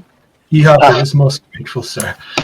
Iago, I must ask, why do you keep referring to yourself by a third person? It's You just can habit. say I am. No, okay. That's, as a salesman, I must speak and I must announce myself to the people that I, Iago, sell good wares. But I have made so many mistakes, and he's like emotionally starting to break down. And he's just, he's an old guy. Like, in The great thing about making mistakes is they're done, and you can now continue on. You can learn and move on. It's fine. Take this opportunity as a chance to start over, and especially with the Blackheart, you'll have a great future. if the people are such as you, I think I will like this place very much. Yeah, so I'll get the salmon, and I'll ask Iago what he wants to drink, and I'll get him that as well. If we're still dirty, Lily would want to take a bath before she eats. So that's Okay. Are you going to That secure Toro some wants to rooms? help. What? Are you going to secure some rooms? Is this where we're staying? I'm If you, asking. would like Yes. if you would like to bathe here, you will have to secure some rooms. Otherwise, you could go to the local bathhouse. I will say, actually, can someone spot me the room fee? I'm actually, because I'm paying the $250, I'm gonna be close to being poor. Jared's kind of like leaning over. Look, I promised to buy this guy shit back. Can you just give me a room for the day? I got you. I will purchase for my own room. So I'll take 5 gold off, and then I will go up, and then change, and then take a bath before eating dinner.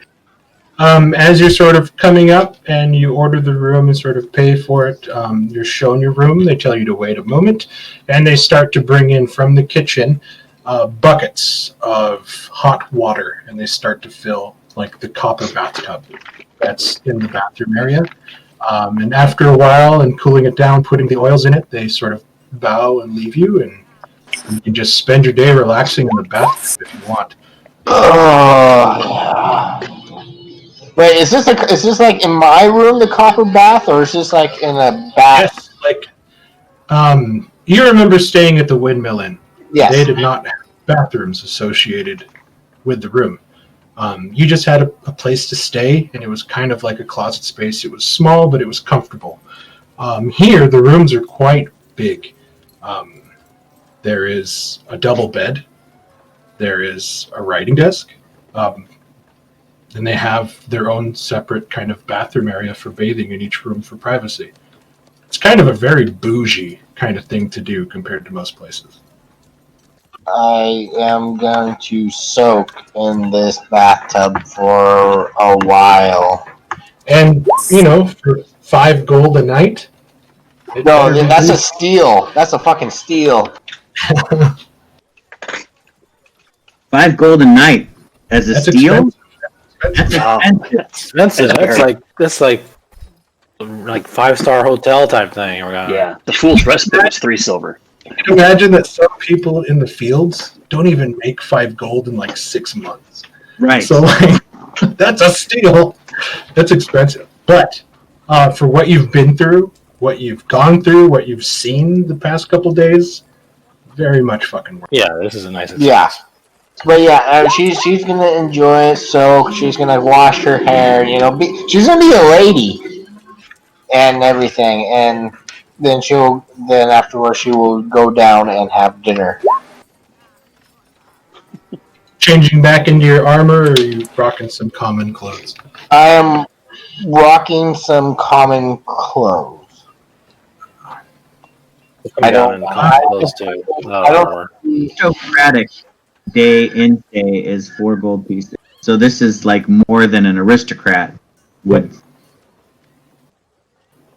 This is that rare elven living. Treating yourself. Yes. Treat yourself.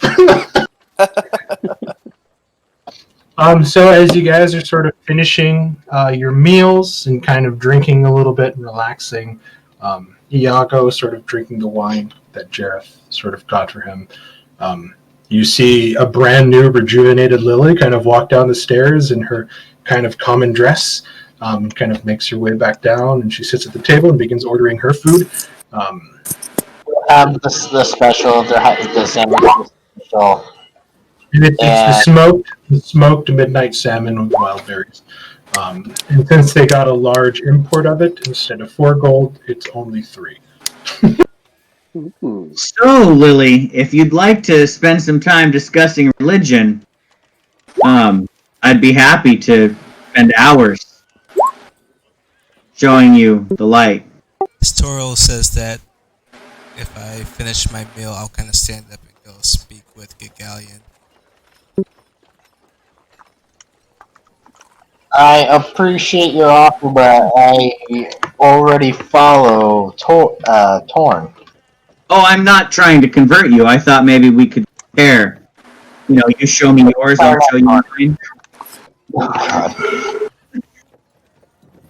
This is what you get for playing a female character, Chris. As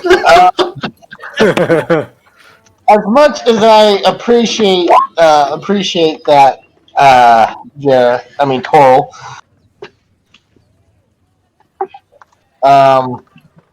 Can I get a read? Like, is he really wanting to talk religion, or is he just like hitting on me or whatever? Probably seen Toral flirt once or twice before. He's definitely using his accent as thickly as he can and pouring it on a little bit rich. I mean, right now Lily is speaking to my world's equivalent to Antonio Banderas. So That's right. Take that for what you will. I appreciate it. I just really want to enjoy dinner and not really talk business. Toro, give me a charisma check. Now we'll tell Lily. Persuasion check. No, you're oozing charisma at the moment. I'm gonna burn my With advantage. on this. Hey, burn it. This is awesome. Oh my god! Do with that too. No, you did take out the line in the middle. It's just 22. Right. Lily, you don't know if it's because you smell so good and you can still kind of see how dirty he is at the moment. While charming, it's kind of a put off. But you're very sweet in kind of letting him down. I probably bathed first. That would have helped. George, I already have somebody waiting for me back at home. Well, that I can respect. I know the double fucking twos. Oh, that hurts. That would have been good. Deuce. I was hoping, but that was fun. Oh no, it's fine. The dice have spoken, and you're just not my lady, Chris. I have tried multiple times. Somebody's regretting not staying at the casino. Leaving the table with a chuckle and a smile to Launders, you make your way up to the bar. And there you see kind of putting together like a small kind of like meat and cheese plate. Expertly fast is Gilgallen. He sees you walk up. He's like, so I spoke with 2 of your companions earlier, I believe, Oriana and Balthazar, the gnome. They said you had an issue that you might need help with. Exploring underwater areas. Have you thought of this more? I offered my help, either in companionship or in the ability to produce a scroll. Well, the company would definitely be appreciated. We also got word back from the commander, so before we decide to head there or not, we have to report back to the fort. Depending on what's said there will kind of determine how soon we head back, but I have no problem with you accompanying us. It's understandable. Knowing that it might take you some time to do what you need to do, I think I'll go ahead and stretch the old fingers. I haven't written or studied anything out of my book in quite some time. Ever since I left the tower, I really haven't had much use for it. It might be nice. did you ever happen to do any enchantments on items back in the day? It was one of the allotted tasks, but my natural affinity with the winds of magic came in the form of transmutation. To be able to fully be allowed in Karateracy, if you're familiar with the White Tower of Lars, you must learn then to use all schools. I was able to master the use of a chromatic orb spell, but after that, it was much harder for me to learn. And the tower has no use for mages that cannot excel. So I left, taking the, I guess, noble life of work as a fisherman. And when I wanted more, I came here. And now I live a very comfortable life. So I guess it can't be all bad. There'll be a time where I'm looking for someone who can probably do some type of enchantment. I found some black iron ore that I had to forge into some items for the party. It's a very dangerous thing to toy with. Corruption.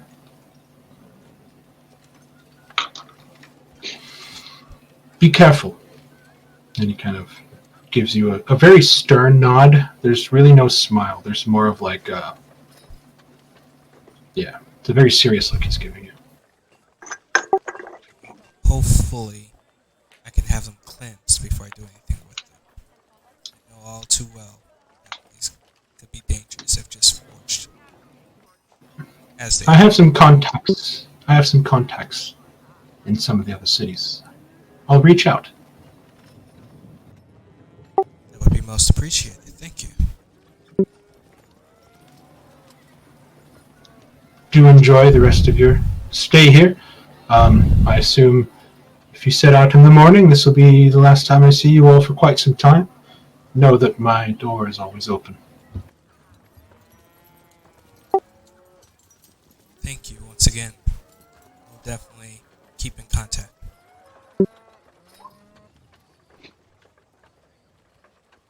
And seeing Doro finish trying to flirt with Lily, I'll head back towards the table. Okay. The night is full of laughter, good food, drink, and just overall relaxation. After a while, you guys decide to start heading up into your rooms. At request, hot water is brought up from the kitchens, placed in the bathtubs of the rooms. If some of you are bunking up, there might be 2 baths that need to be filled. But yeah. Jareth, what would you like to do before sleeping? Oh, basically, once Iago's asleep, I'm actually going to pray to the Silver Lady. I've been holding it in all this time, but basically, I want to pray to her and basically just, once again, as always, thank her for her faith in me, and that I've learned that her name may be Summerweaver, and I just am in awe and humbled that I may have learned her true name. And then I've been told by someone who called herself Moonweaver that a darkness is threatening to break down the veils around here. And if there's any sign or anything she can do to make use of me to stop it before it's too late, please show me. Give me a religion. Give me a religion check.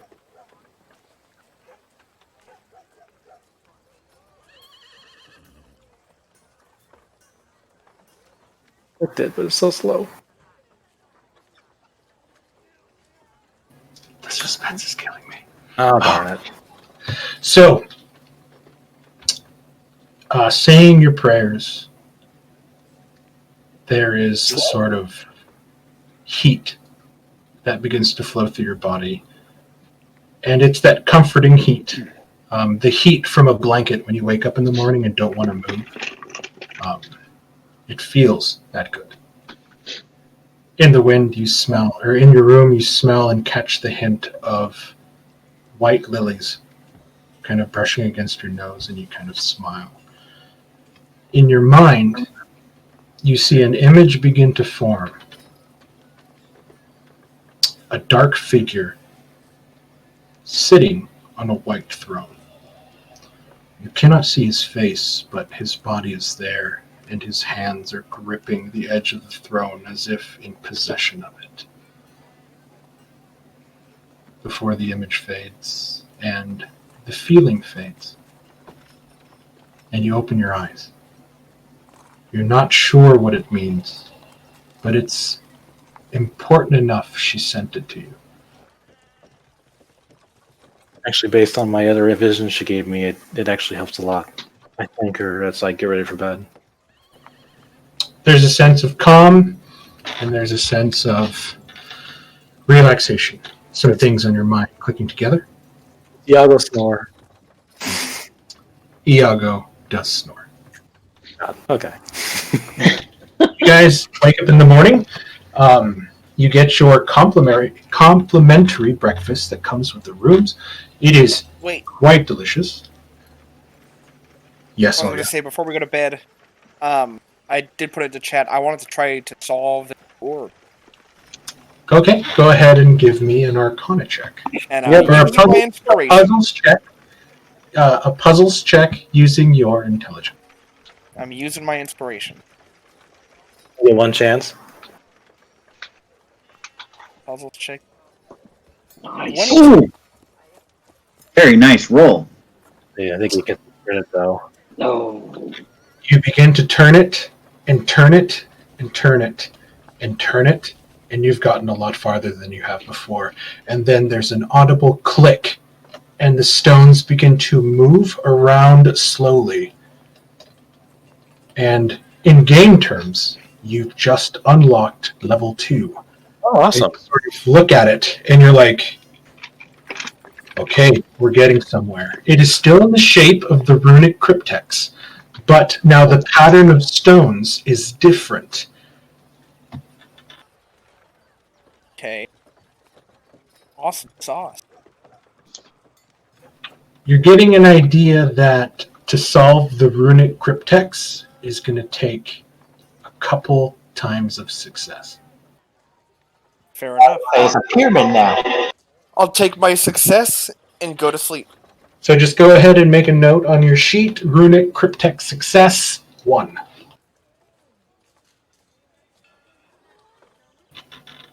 Would you like to relive some of the dreams inside?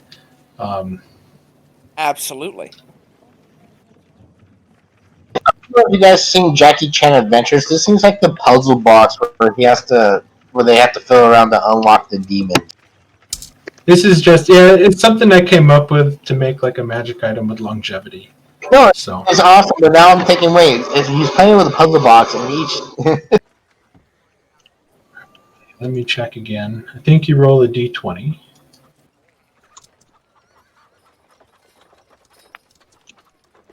So go ahead and roll a d20.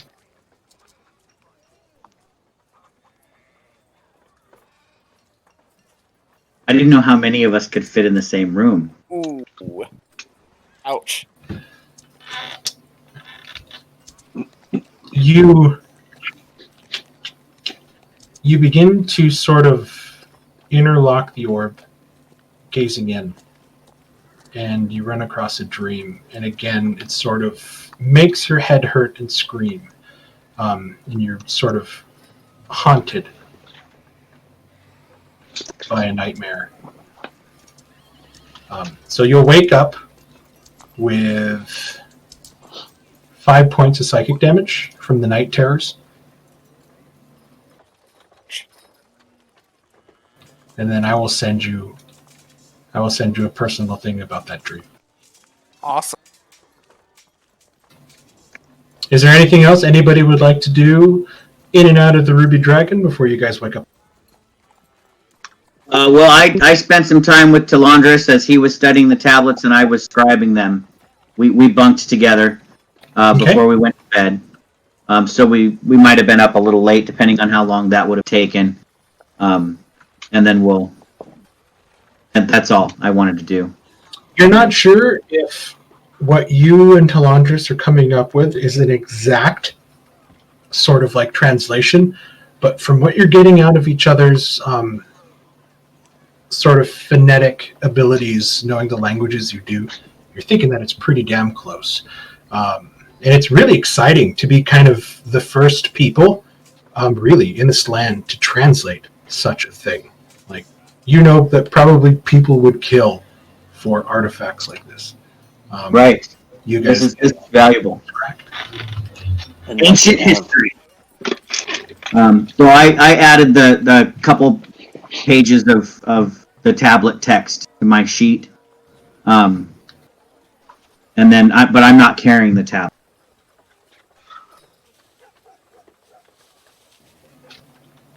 I'll keep carrying as we take it back to the fort.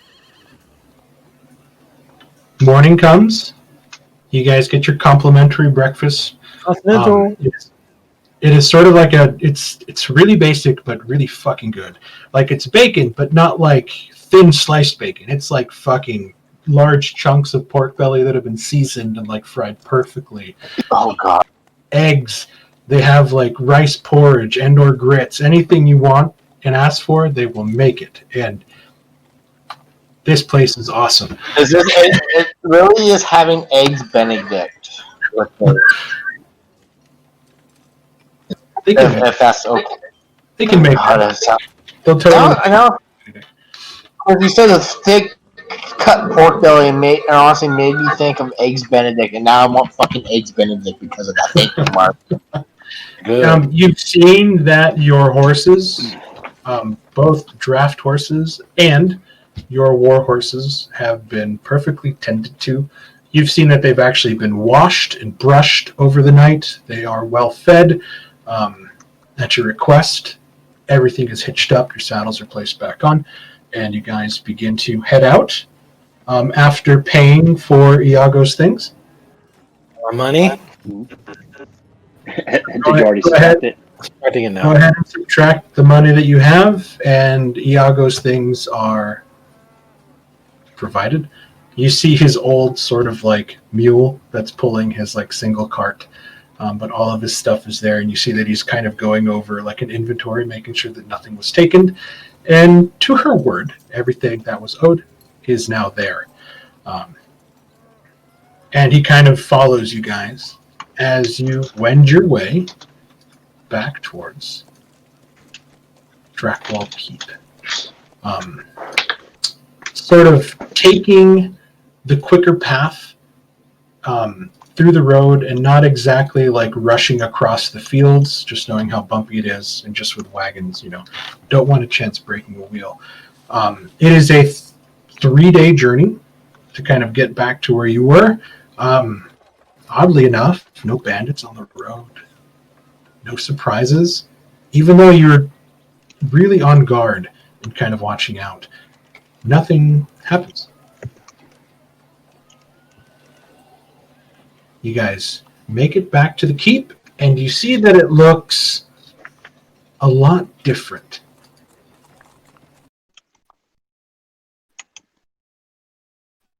Well, this is the first time I'm seeing it. So. You see the walls are being fixed, though still shabby. Portions of the stone are, being put back to right.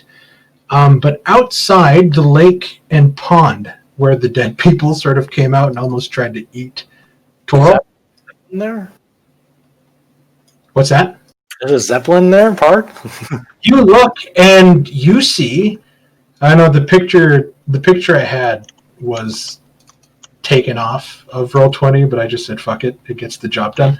But you see tethered to the tallest part of the tower with a drawbridge, the closer you get, is a sort of flying boat-like structure. On the outside, you guys see a bunch of small sheds and huts that have been built around the old ruins, sort of repurposing the foundations. And you look and you see a bunch of like women and children kind of running around. And you're noticing that a lot of the population is half-orc. Those half-orcs were slaves. And it was the half-orc women from the Lower Hearts that you remember. They have seemingly come following the people that have somewhat liberated them, even though, their husbands were mostly killed by you guys. But that's neither here nor there. But as you look up, the closer you get to the walls and the repair that's being done, Callus, you're sort of casting your eye over it. You guys look. And, not that one. Where is it? This one. You get a closer look at the dirigible. And the large red demon with the sword on a bronze Taurus. Callus, you look at it in closer and you're sort of, your eyes and your jaw drop and your eyes open as you're looking at a dwarven thunder barge. Ooh. The indestructible. The stars You don't know the name yet. You don't know the name yet, but it is called the Undestructible 2. Sorry. One blew up. Improvements have been made upon the first one, sure. Did you guys already crash one of these?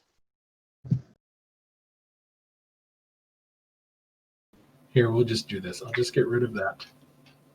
Oh no, the Undestructible 2. One. That's book number 3.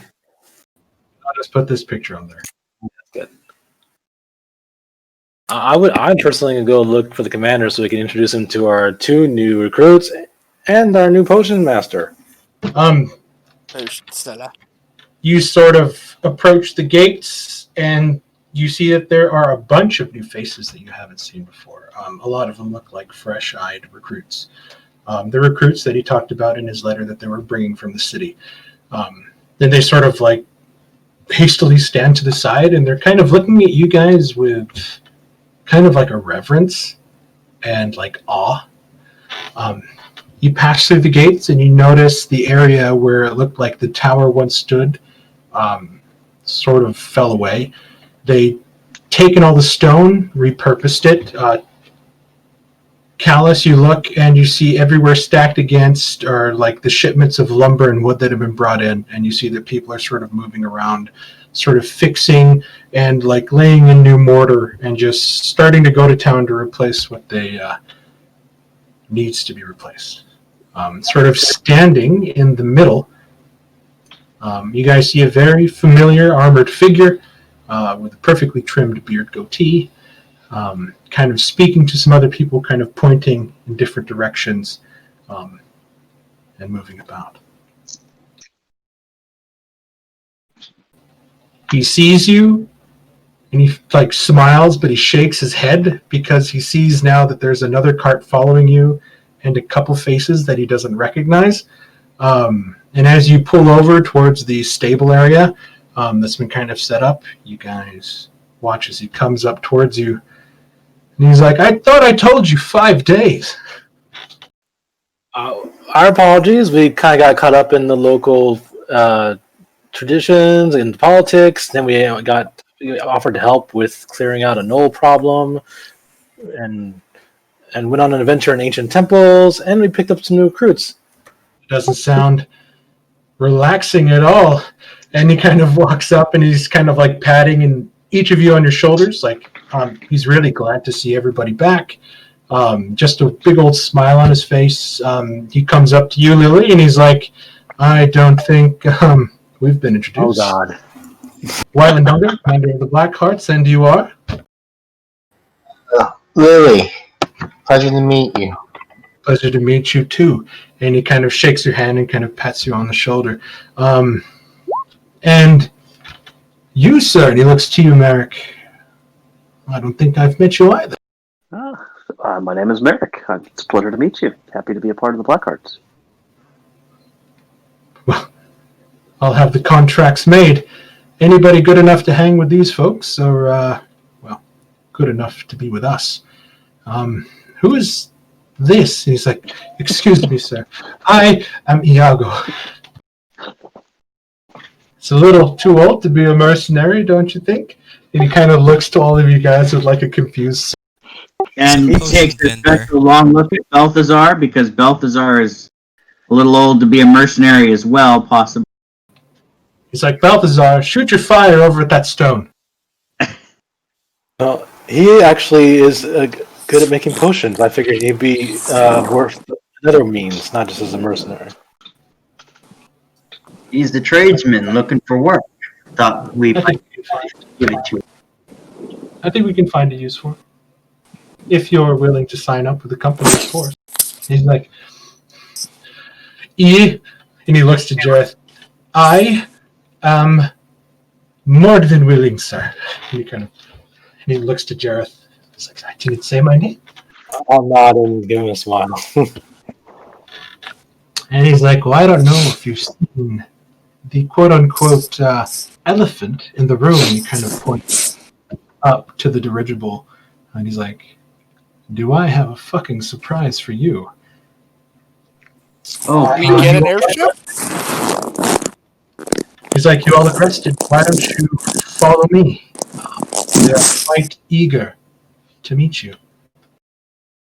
Commander, are you going to give us keys to the airship? Because if you're giving us keys to an airship, this is the best Sadly- ever. Sadly, that is not our ship. It belongs to some very important people. Well, I can dream to one day own my own airship. David, we can hear you crunching or something. You're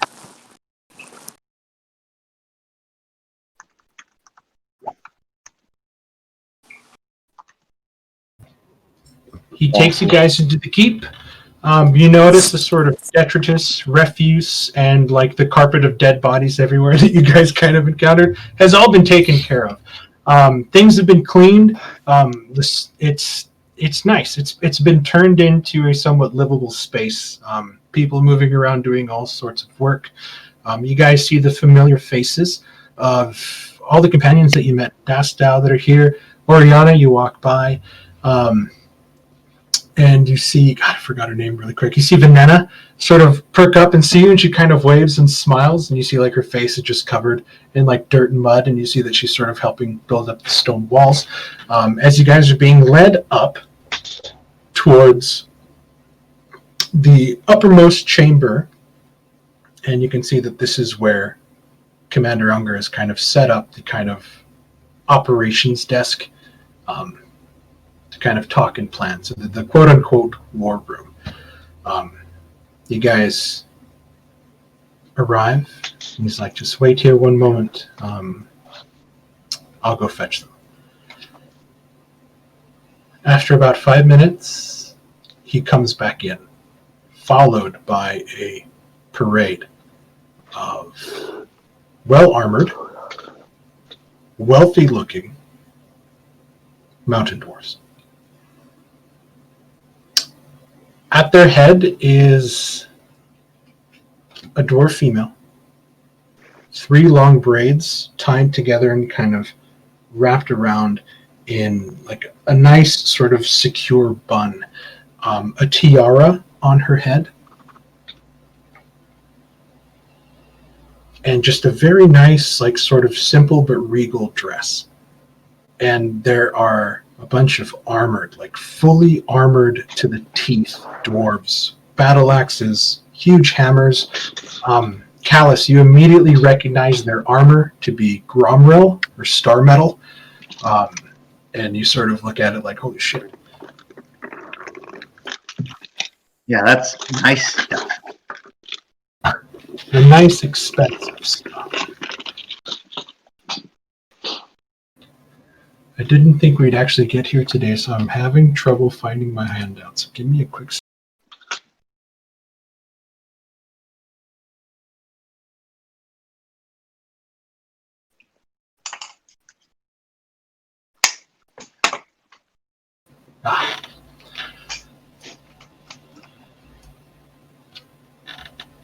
The commander kind of turns, looks at all of you, and kind of smiles, and he kind of nods his head. You're getting the idea that this is a big fucking deal. And he's like, Princess, if you would. She kind of smiles and she steps forward and she looks at you all. My name is Princess Silrilla Thundermantle, and I need your help. And that's where we're going to leave it today. Oh, I need more time. Really? You're gonna end it here? It's perfect. But we have to go back. Hey, Yes. the ruin.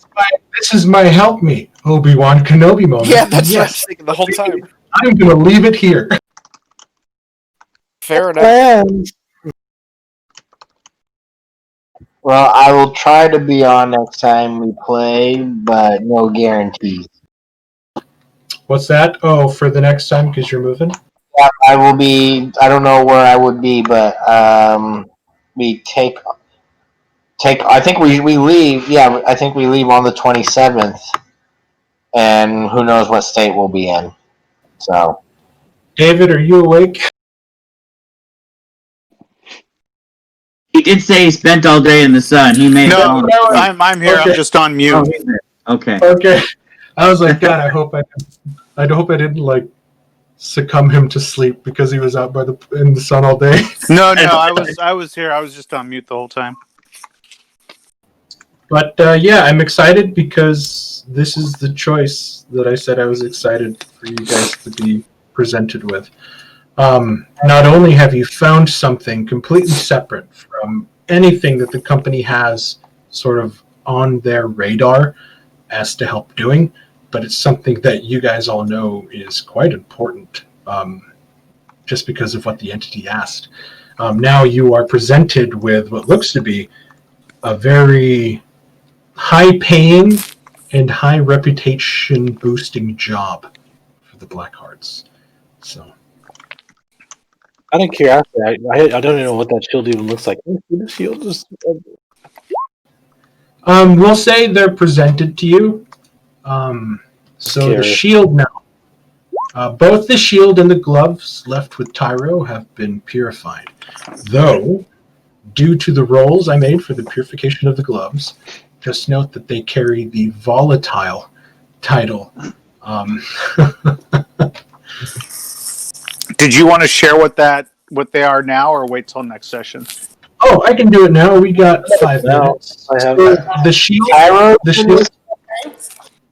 No, Tyro. Yeah, Tyro's the Grand Theagonist of Daphne, the Church's militant arm, in this campaign, and very good friends to the group, by the way. Actually helped save him. Let's see. The shield is presented to you, Jareth, and it is called Eravan's Bulwark. Ancestor, basically. Nice. The note that accompanies it tells you what it's able to do. So you gain a +1 bonus to your AC while you have it, but you can use the innate magic to give yourself 1d4 + 4 temporary hit points, and while you have those temporary hit points, the bonus becomes +2. Nice.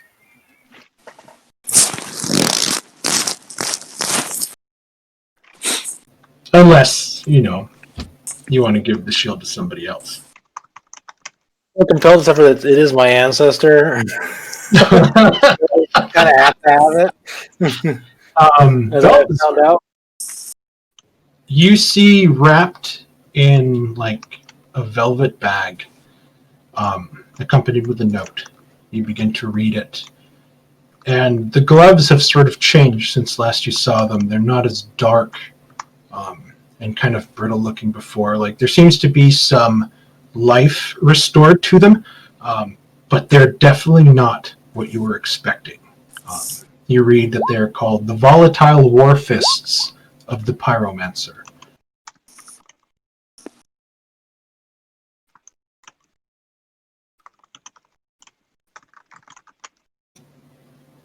So these gloves have the ability to cast 3 different spells using the charges provided them. One is called Dragon Gauntlets, the other one is Talus's Burning Weapon, And another one, which is really fun, is called Talus's Diminutive Dragons.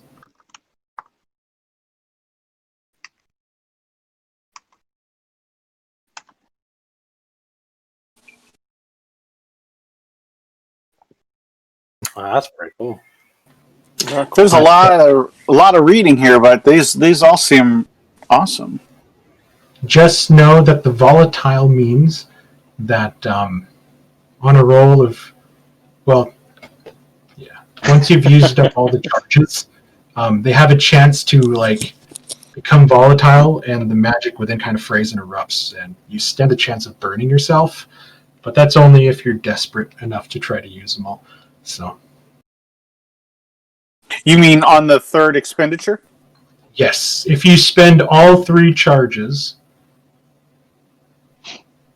you roll a d20. On a roll of 3 or lower, which is highly unlikely, unless you're me, there's a chance that you'll deal fire damage to yourself. So it's all sort of luck of the draw, but and your power over the dragons basically means you'll do that. It's just fire damage. It's not like they'll destroy themselves. Just fire damage, like the innate fire within kind of explodes out. And it doesn't mean that once you get burned, the magic dissipates. Like, if you cast the 3rd charge and you cast the dragons to fly around you, and there's that 15% chance, like Toril said, that it gets you, the dragons are still there. You just sort of take a little bit of a burn, and you kind of power through. And then you can't use the gloves for 1d4 days as they kind of recharge. Gotcha. Oh, I see. So if I want to use that cool third, the diminutive dragons, it burns all 3 charges, and I'd have to roll the d20. Yes. Gotcha. I thought it was 1 charge each. Interesting. And once that fire subsides due to the volatility of the magic, if it happens, then they become inert for 1d4 days. If it doesn't, then you just have to let them recharge daily, and you can pew, pew, pew, pew all you want with some dragons, or cut some people up with a fire sword, or literally turn your hands into dragon claws and just beat the shit out of people. So...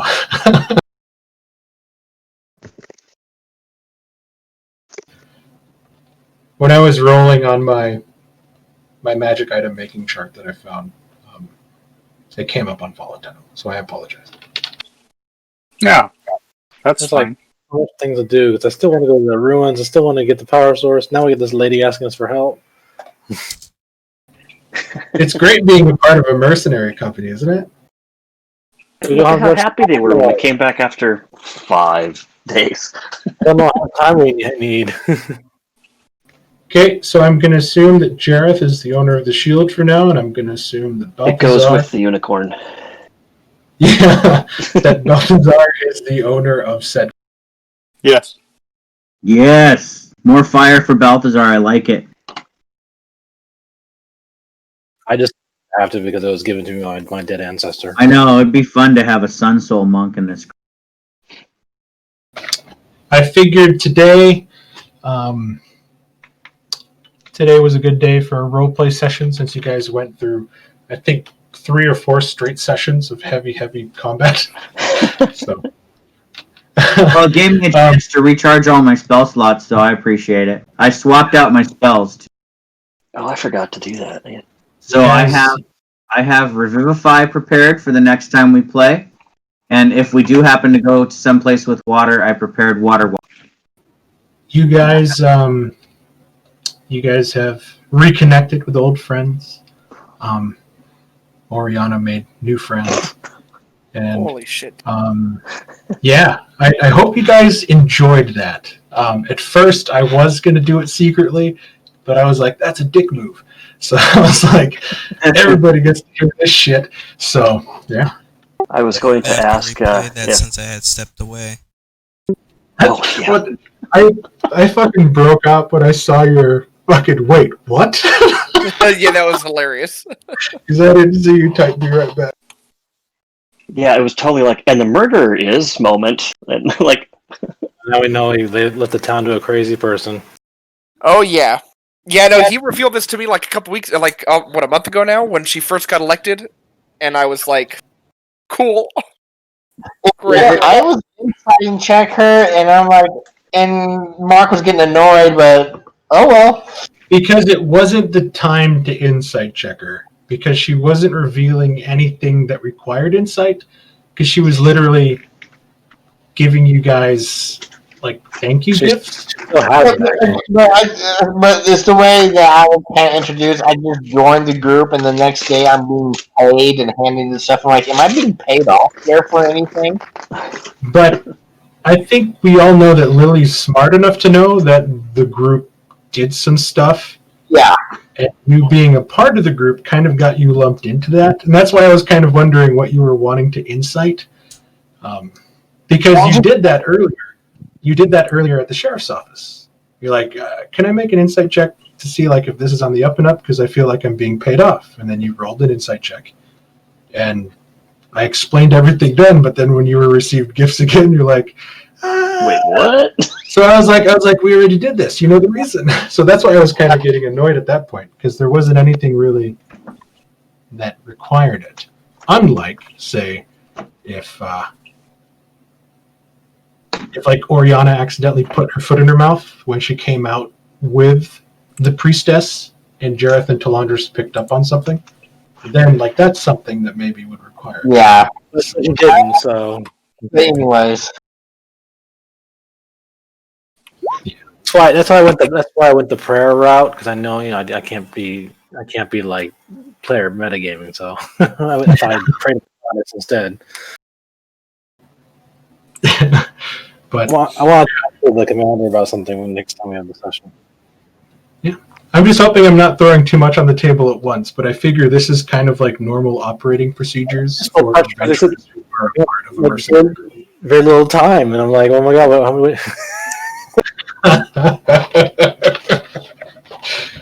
This is the fun stuff, man. You guys are changing my world. So you guys have already, you guys and Group A have already rewritten the history. So I've made changes to all the different stuff. So like if you go through the handouts, if you want to read them, in the locations area, you can see a bunch of stuff that have been updated. Those of you in Group A can read the stuff and be like, oh shit, we did that. So. The one thing that Oriana, I think, didn't mention was what the symbol with the circles actually referred to, that we had been there. The tattoo. Yeah, I think she knew. I don't know if she knew or not, but She definitely knew when Oriana revealed some of her scars. She actually showed Oriana a brand on her own chest of the same symbol. But did she know where that was from and that we actually stood in the center of that? She does not know that, I think, from what Oriana was saying. I told her that we found them. Oh, then yes, No, she would have. no, you didn't say we found them. You said they spoke to you. They didn't I say we said they found were them. there. I'll have to rewatch it with Doug. Yeah, Carlson. I'm pretty sure I said Okay. they were there. Yeah, but they were well guarded. You're right. We did. So the spirit Okay. was well guarded. Couldn't do much. He said, "I don't care. We'll break the veil. We'll shatter them anyway." Yeah, And thank you, Connor, for dude, I'm having such a whale of a time. being such a good sport with this. This campaign, you're making me distrust all women. Because we had the crazy like brothel lady, and now we have this crazy priestess.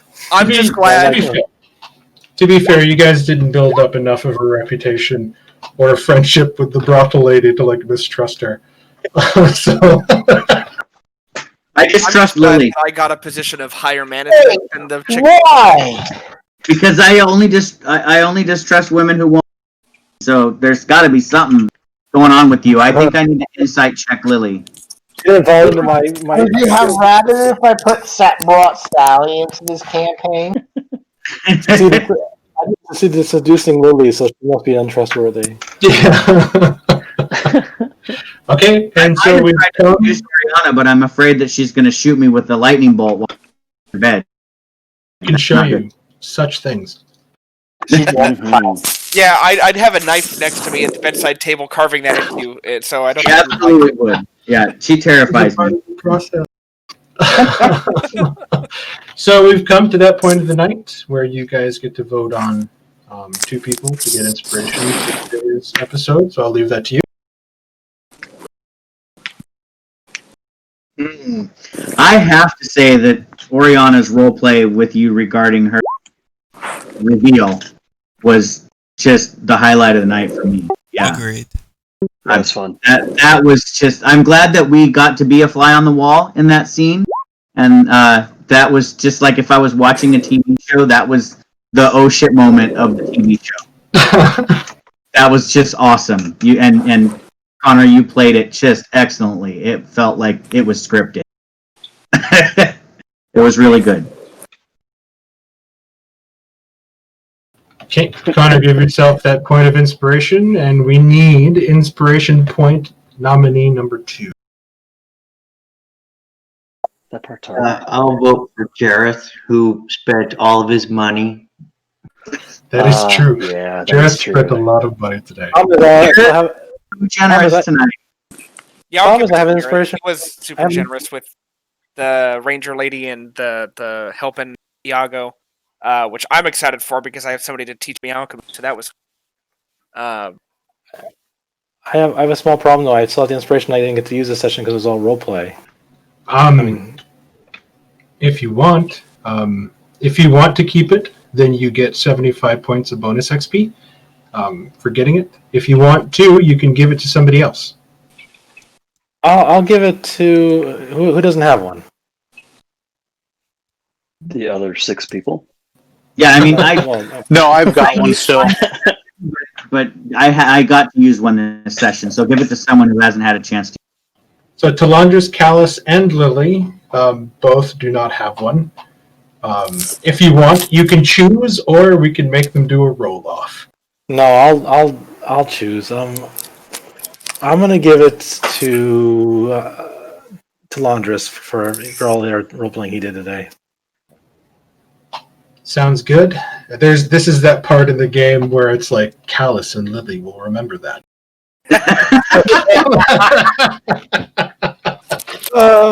There. No, you want to give it to me. Nice Look at roll, that fucking Callus. charisma roll. Damn. I feel compelled to give it to Callus now. I cannot resist. Yeah, and I was super nervous before this session started because I had no idea where you guys were going to take this. So I wanted to go down was the like, stairs. I was like, I hope I didn't. Yeah, I just hope that I didn't over prepare some other places. And you guys are like, you know what? We're going to go here. And I would have been like, oh, fuck. So thank you. That was- Jeremy did that yesterday. So it just can't be helped sometimes because, like, I honestly can't think of what you guys are going to do in the moment. Because while somebody might say, "Hey, let's go this way," and I'm like, "Oh, that's the way I want you to go," there's going to be 3 other places like, "Wait a minute, let's do this first." And then I'm like, "Oh shit!" So, yeah, that was awesome. I had a lot of fun getting to roleplay more people again. Yeah, we should write some of this stuff on our splash page, guys. What we want to do, where we want to go. Mark gave us the ability to do that, so I will let you all know. I something wrote too. my goal on here. It's there. Oh, well, yeah.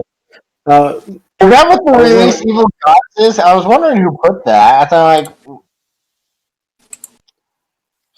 For me, Gods, that's what we need to do. Yeah. for me, it's because I keep getting visions. So they're heavily suggesting that the ruler of this kingdom actually is evil. That we need to take him out. This is gonna be a big, tall order. I want like the king of Dastow, the city of towers, sitting on his white throne is actually darkness. That's what I keep being told in my visions. We also did have to induct Merrick and Lily into the group, especially because Merrick is basically holding about 3,000 pieces worth of treasure that would upgrade our fort. It's well more than that. It's probably even more than that, yeah. With the ability of not selling it at auction, just note that the 2 necklaces you guys found for going to a place that you guys didn't even have to go to, which I'm so glad you did. Oh, I wanted to go there. You have a total right now of 12,000 gold from those 2 necklaces. And that's not Oh, even shit. the price you can get if you go to auction, which you might be able to get more depending on some really good rolls. So Oh. just note that those 2 necklaces, just because of the age, the craft, and the make, Tristan was able to appraise to the best of his ability the 12,000 gold pieces for both. Okay, I am now looking at our Fort Drockwald list. We've got an alchemist lab. We can afford to build that. Toro wants a brothel. Where's I can forge weapons and items for us. I gotta get my chapel first before I get my brothel. But I mean, I do have priority. Why can't they be both? Jesus Ooh. Christ. I like the way you think, Oriana. I gotta So wipe in the water back off my room- computer screen. We pray out here, and in the back room, we do other sorts of devotion. What happened? I just had a spit take all over my fucking computer monitor because of Right on the group objectives. How do you write on the group objective? Like, how do you release these? So- If you go over to the left where you have your pointer and your draw button, if you click on the paintbrush, you see that there's text. And you can place text on here. The base text size for this is Patrick Hand 56 if you want to use the same, or you can just use whatever size you want. So I figure I put a couple of the objectives that you guys know of and are actively kind of thinking about, but you guys also have your own minds to be able to put down what you want to personally do. And these are not just for like quest objectives. Like you can put some personal stuff on here for your character that you want to talk to with your group mates to see if they want to help you with certain things. So yeah.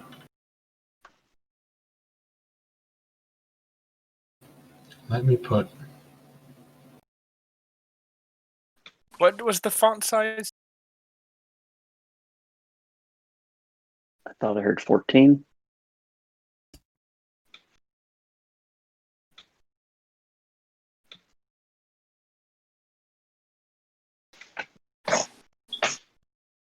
there. I'll just put it there. It's Patrick Hand 56 for that same size. Or you can just use whatever text. Just make it white because it sticks out better. But yeah, thank you guys. I know like role play sessions aren't the most fun, but I enjoy them. And That's I hope fun. that you guys enjoy my NPCs. So thank you for getting Iago. Cult leader Jesus. Become cult leader. If you want to move it freely, Connor, just press Alt and then click on it, and then you can move it wherever you want. Oh, I see. That's pretty funny. Well, she told me I got front row seats, man. I'm VIP. Like I'm above Crimson Daughter level. So when we find that brothel lady, I'm gonna be like, hey, guess who's your boss now? Yeah, she cured you of everything else except that desire. So Yeah, fair. Well, I still had 8 sanity out of 11. And she got her sanity. Yeah, Mark, we I got our gotta say, sanity back. the moment that you were like, come talk to me, I was like, oh man. There's so like my heart was racing. I was so nervous. Knees weak, arms are heavy, mom spaghetti. Yeah, basically. Oh man, it was so much fun. But I was very unsure of what was gonna happen. Spirit guardian. This is great though. I'm really loving where this fucking story is going. So I enjoy your guys' willingness to let me kind of mess with this stuff. Is that Callus? Callus really wants to aid the princess. Of course he does. This is the best part because Callus asks for absolutely nothing, and this is kind of the thing I was hoping. So sweet. But thank you guys. I honestly can't wait until next time. But just if you're unable to make it, just let me know. And then we can talk and chat to see who you want to play your character. And then we'll put the new minor boons and blessings thing in place for that. And yeah, we'll continue to go from there. I had a lot of fun tonight. I'm excited, but next time I talk to you all like this, I'll be in Austin. It'll be Right 10 on. p.m. my time. You're gonna have to airmail me some Franklin barbecue. I'll totally pay you back. Accept all payments with experience. Oh, just thinking about Austin makes me hungry. So Yeah, they have such. Looking forward to it. The last thing I remember eating in Texas was, I think, Fogo de Chao. It's a Brazilian that? meat place. oh, nice. It was Oh, good. yes. It was like $50 a person, but they came out with just skewers of meat that sliced off. We sat there a while eating it. It was good. I can dig that. Don't fill up at the buffet. Stay away from the carbs. I don't know if you guys notice, but I think Callus is putting his foot down. I do that. I mean, our boss wants us to do that. We're kind of have to do that. This is going to be fucking great. I actually really want to do the Dwarf Quest. Their request. I'm really excited for next time. 2 weeks can't get here fast enough. I'll see some of you guys. Highlights. Yep. All right, guys. Well, we know Thank you guys again. That was a lot Have of a fun. good night. I hope you guys Good night, all. and good night, everybody. Good night, everybody. Thanks. Thanks.